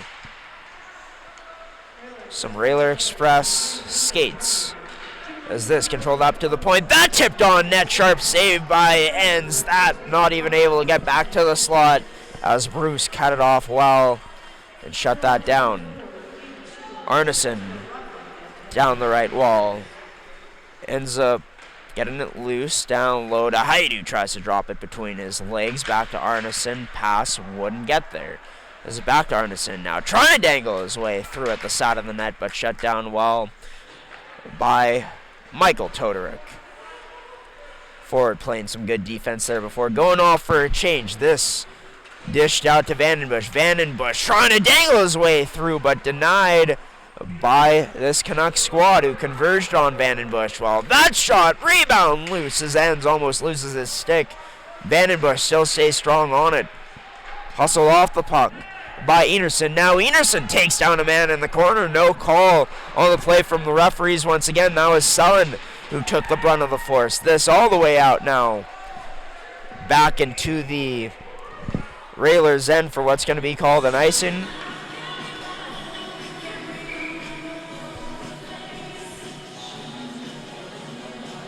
.707 remaining. 3-0 in favor of this St. James Junior Canucks team. Of course, final shots may not be updated right away, so we may not have them for you at the end of this game. But so far, the goal scorers tonight, Aiden Werfel with his first of the playoffs, an absolute beauty earlier in this first. 4:15 in, assisted by Ashton Romanek. Caden Osman has first of the postseason tonight as well.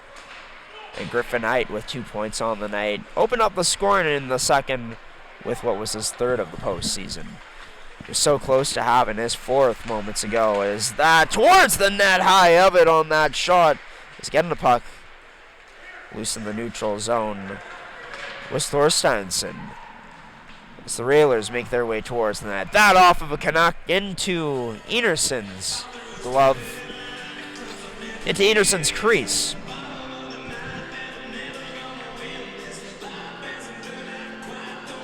.6:28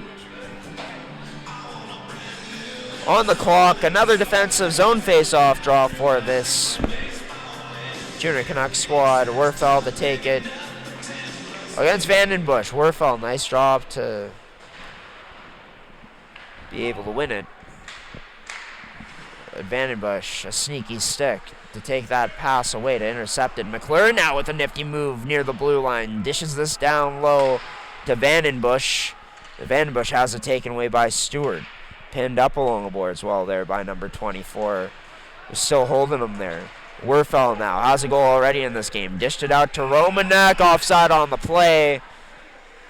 As Romanek a bit too slow getting that puck onside. Werfel a bit too anxious. Of course, by the way, MMJHL fans, if you enjoyed this broadcast in this series, we're going to be back here on Sunday afternoon for game number 5. And well, could it be a elimination game, or will we see this series tied at 2 apiece after Friday night? We'll have to await the MMJHL's results on their website to be able to get a clear answer, but we'll have 2 Game 4s broadcasted as well coming up during this opening week of playoff action. With Riel's, Vicks tomorrow.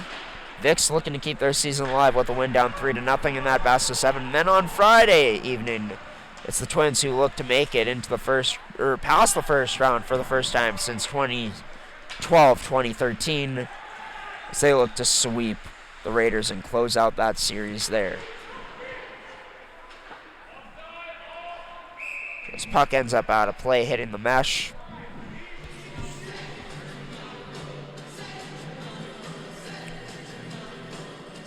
If we take a look real quick at the stats leaders here so far, brought to you by Can Central Sports Cards and Memorabilia. Sullen is close on this list. He had 6 points heading into this game, but he was top 5 through the first 2 games of the postseason. And has looked really good tonight. Here's a chance that just denied somehow some way again by Enns. Unbelievable performance tonight continues from number 30. In his first start of this year's postseason. Walking down and walking in when his team needs it the most. This is rimmed around to Grindle. Grindle thought maybe he was going to skate with it, but got cut off. So decides to send it in deep where the Canucks get possession of it. Trying to poke this free was Brady Thorsteinsson. He gets it down low now. Has Trent with him in tight to the net. Thorsteinsson taken out hard there by Railer Express player in number 9 and Shadenough as he goes off to the bench for a change. This will be played up. No ice on the play, or will it be an icing? Yes, it will be. Saw it for a moment, it got waved off.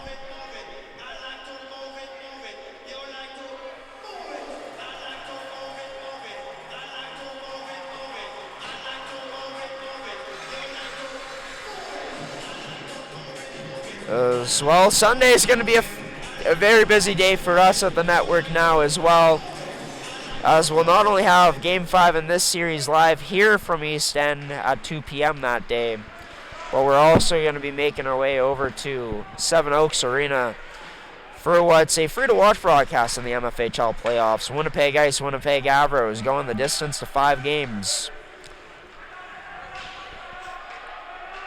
Which team will punch their ticket into the finals to face off against the Eastman Selects? That should be interesting to find out and to see how that all unfolds on Sunday. But St. Laurent and Romanuk, they're tangled up with each other just outside of the blue line there. With 4 minutes remaining. As now Romanuk gets taken out there. As fans arguing that he dove and embellished. That's the second time we've seen Romanuk go down to the ice hard in this game tonight. Now Whiteman has a little something to say to Romanuk. Wants to give him a piece of his mind.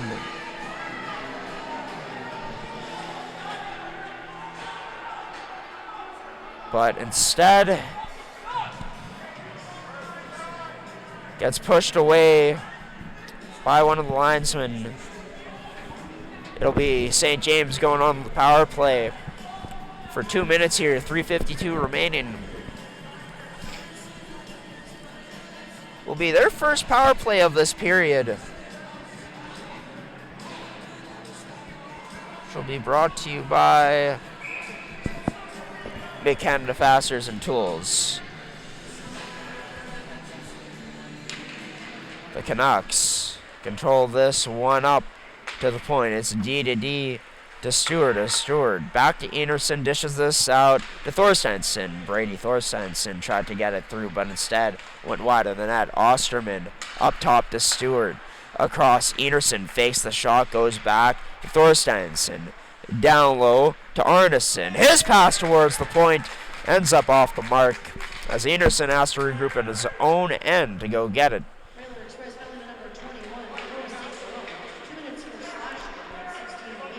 A bit of trouble in that corner for number 4 or number 24 in Caden Stewart.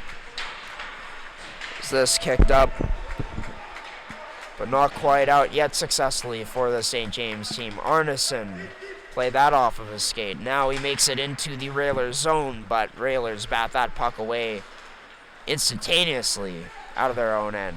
Enerson now able to feed this cross ice to Height. Is Height, quick little stick handle in the corner, looking to put on the moves on the Railer D. Ends up going back to the point as it goes D to D. Enerson settles this down, gets this to Stewart, back to Enerson, but couldn't cradle. That pass was number 6. So it ends up all the way out into the neutral zone.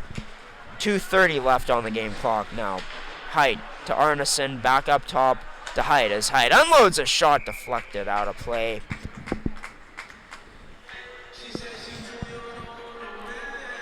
With 31 seconds remaining on the Railer Express. Penalty kill. St. Laurent Be interesting to see if he goes right onto the ice or straight off to the bench. My money's going to be on he is going to stay out there for this Railer Express team. That was a big collision happened just moments ago. So this sent out by the Railers again. Ross up to Werfel. His pass through neutral ice, intercepted by Bruchansky. Gets a pass connected on for Michael Tonorek. Glove down with that save by number 30 and Logan Enns. Been a familiar sight tonight. A minute 50 remains in this hockey game, barring some miracle from Transcona.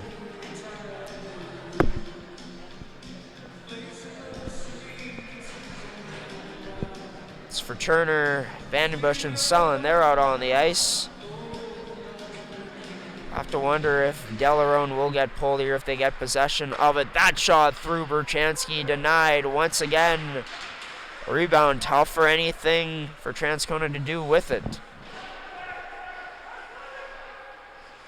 As this intercepted down low, Delarone at the top of his crease now. Not sure if Transcona's even going to pull the goalie as this ends up all the way back down to the Railer Express zone. This up to the Canucks line, tipped in by number 23 in Turner. This intercepted, tic-tac-toe, not quite meant to be. As the final part of that sequence, which would have been the toe, didn't end up happening. St. James on their toes in front to defend that, to eliminate that chance in front of their own net. Is Derek Gagnon. He's going to pull the troops aside and call a timeout.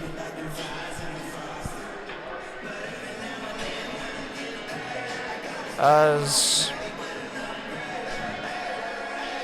during what will be a 30-second timeout, we just want to take you through once again who the stats leaders are right now in the mmjhl playoffs. Nathan Brzezinski, he's been a monster through his first 3 games. 11 points, leads the whole mmjhl playoff field in that regard.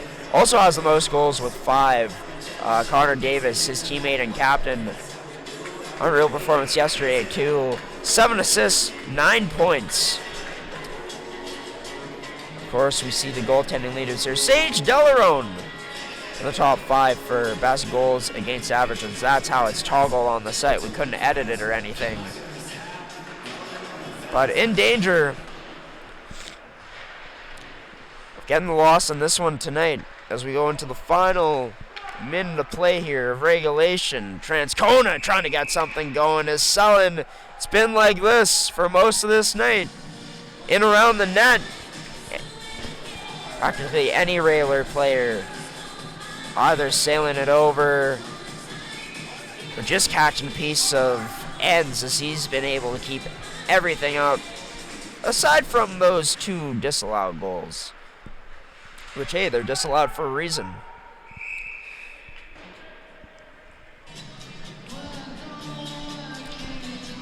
.3 seconds remaining.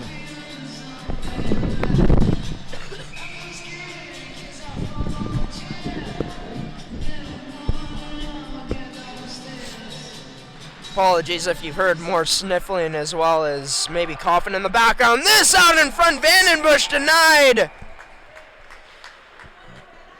by ends again. Werfel and Vandenbush wrestling afterwards.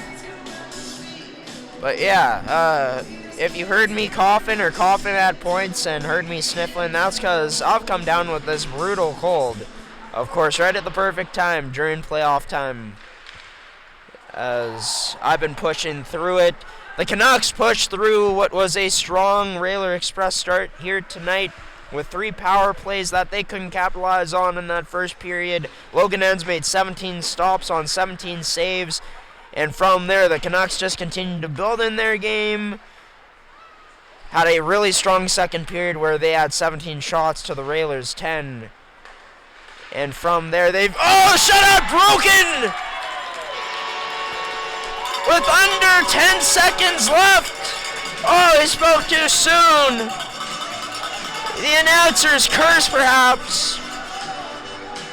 the crowd mocking the referees from the stands.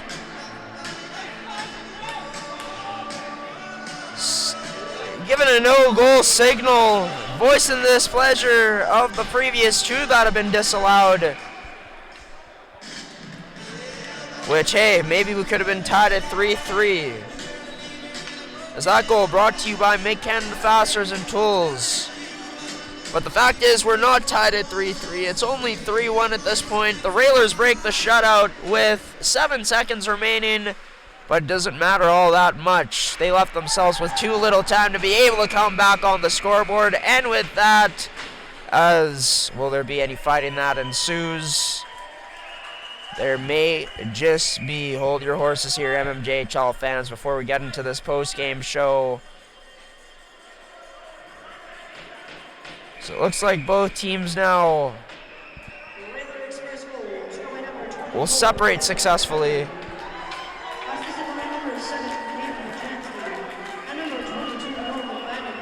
And for that, it's the defending champions who go up 2-1 in this best of 7 Elite 8 series. Their next matchup between these two teams is going to be on Friday night at Abe McDonald Arena. As in terms of, those are the games that have happened so far. These are the upcoming games. So 7:30 p.m. they'll be back, and 2 nights from now at St. James's home barn at Abe McDonald Arena at 7:30 p.m. And then on Sunday, it could be an elimination game if St. James goes up 3-1 with a victory on Friday night. Would give Transcona a chance to keep the series alive here with their backs against the wall in front of what they're hoping to be a strong home crowd moving forward, and was a strong home crowd here tonight. Their first home loss of this postseason for the Railer Express, and their second straight loss in this series so far, as they started up 1-0 with a 5-3 victory last Friday night over the Junior Canucks. Of course, the Junior Canucks have taken the last 2 games, and yeah, I think it's going to be no surprise he gets player of the game tonight for St. James. We're just going to get into that right away. Player of the game in terms of the Transcona Railer Express is, just want to take a look. I know that Evan Chudley ended up scoring that lone goal in the end. Just trying to think of who I should call for player of the game here for this Transcona Railer Express team. You know what? We're going to give it to, as we see here, I think tonight player of the game is going to go to the captain, and Nolan Vandenbush, of course. Vandenbush ends up having an assist in this game. I thought that Vandenbush was creating at a high level tonight, found some open space for himself. He just couldn't capitalize on his opportunities, much like the rest of this Railer Express team for much of this game. But yeah, for Vandenbush tonight, displaying a good effort too, I thought, to be able to, keep the energy alive with his team, for them to be able to, at least keep this game close and not let it run away on the scoreboard. So he gets player of the game, brought to you by Make Canada Fasteners and Tools for the Transcona Railer Express. As for our Canada Central Sports Cards and Memorabilia player of the game, going to the St. James Junior Canucks, it's number 30 in Logan Enns, who in this game, it doesn't show the final shots as of yet that he faced. But yeah, he basically had a shutout until about 7 seconds left in this game. Sure, there were some disallowed goals, but that's the way the game goes sometimes. And Logan Enns didn't let any of those that got past him, that got disallowed, rattle him, as he made big save after big save, made 17 huge stops in that first period, which I thought really set the tone and just the scene for a St. James victory tonight, even late in game when Transcona kept firing at him. it took a redirect backdoor for it to finally get through to beat him, for him to be beat. He came across and made some phenomenal saves in this matchup to be the biggest reason, in my opinion, why St. James is up now 2-1 in this series. With game number 4 on Friday night, Logan Ends, not sure if he'll get the start again, but wouldn't be surprised if Dick rides with a hot hand, head coach for this St. James team. As player of the game for St. James going to number 30 and Ends, brought to you by Ken Central Sports Cards and Memorabilia. As for the Railer Express, you know, their spirit could have been higher if those 2 goals went in that ended up being disallowed, but that ended up not being the case for them. St. James ended up being the team to work through the adversity a bit better tonight compared to the Transcona Railer Express. A lot of shots on goal throughout this game for the Railers, but snake-bitten offensively as they only had 1 goal to show for it. For the Canucks, the defending champs, they're feeling good. They've got momentum right now. Can they continue to keep it up and go up 3-1, which could set up an elimination game this Sunday coming up on Uscreen on G-Show Productions. We'll have to wait to see to find out for that game 4 on Friday. All of the schedule can be seen on mmjhl.ca. Be sure to check out their website there for all the details surrounding these playoffs. And yeah, I mean, that's really going to do it for tonight's broadcast, everybody. Thank you for tuning in, and thank you for supporting us once again, MMJHL fans. For those of you that ended up purchasing this game for $5, thank you for doing so. We hope to see you back again on Sunday. So you tune into this one, either Railer Express, Canucks fans, or MMJHL fans as a whole. We got 2 more games coming up during the week. Game 4 tomorrow between the St. Vital Junior Victorias and St. Boniface Riels, which could be it for St. Vital. We'll have the Twins, game number 4, where they could be looking to close things out and making it into the first round for the first time since 2012-2013 on Friday night as well on the network.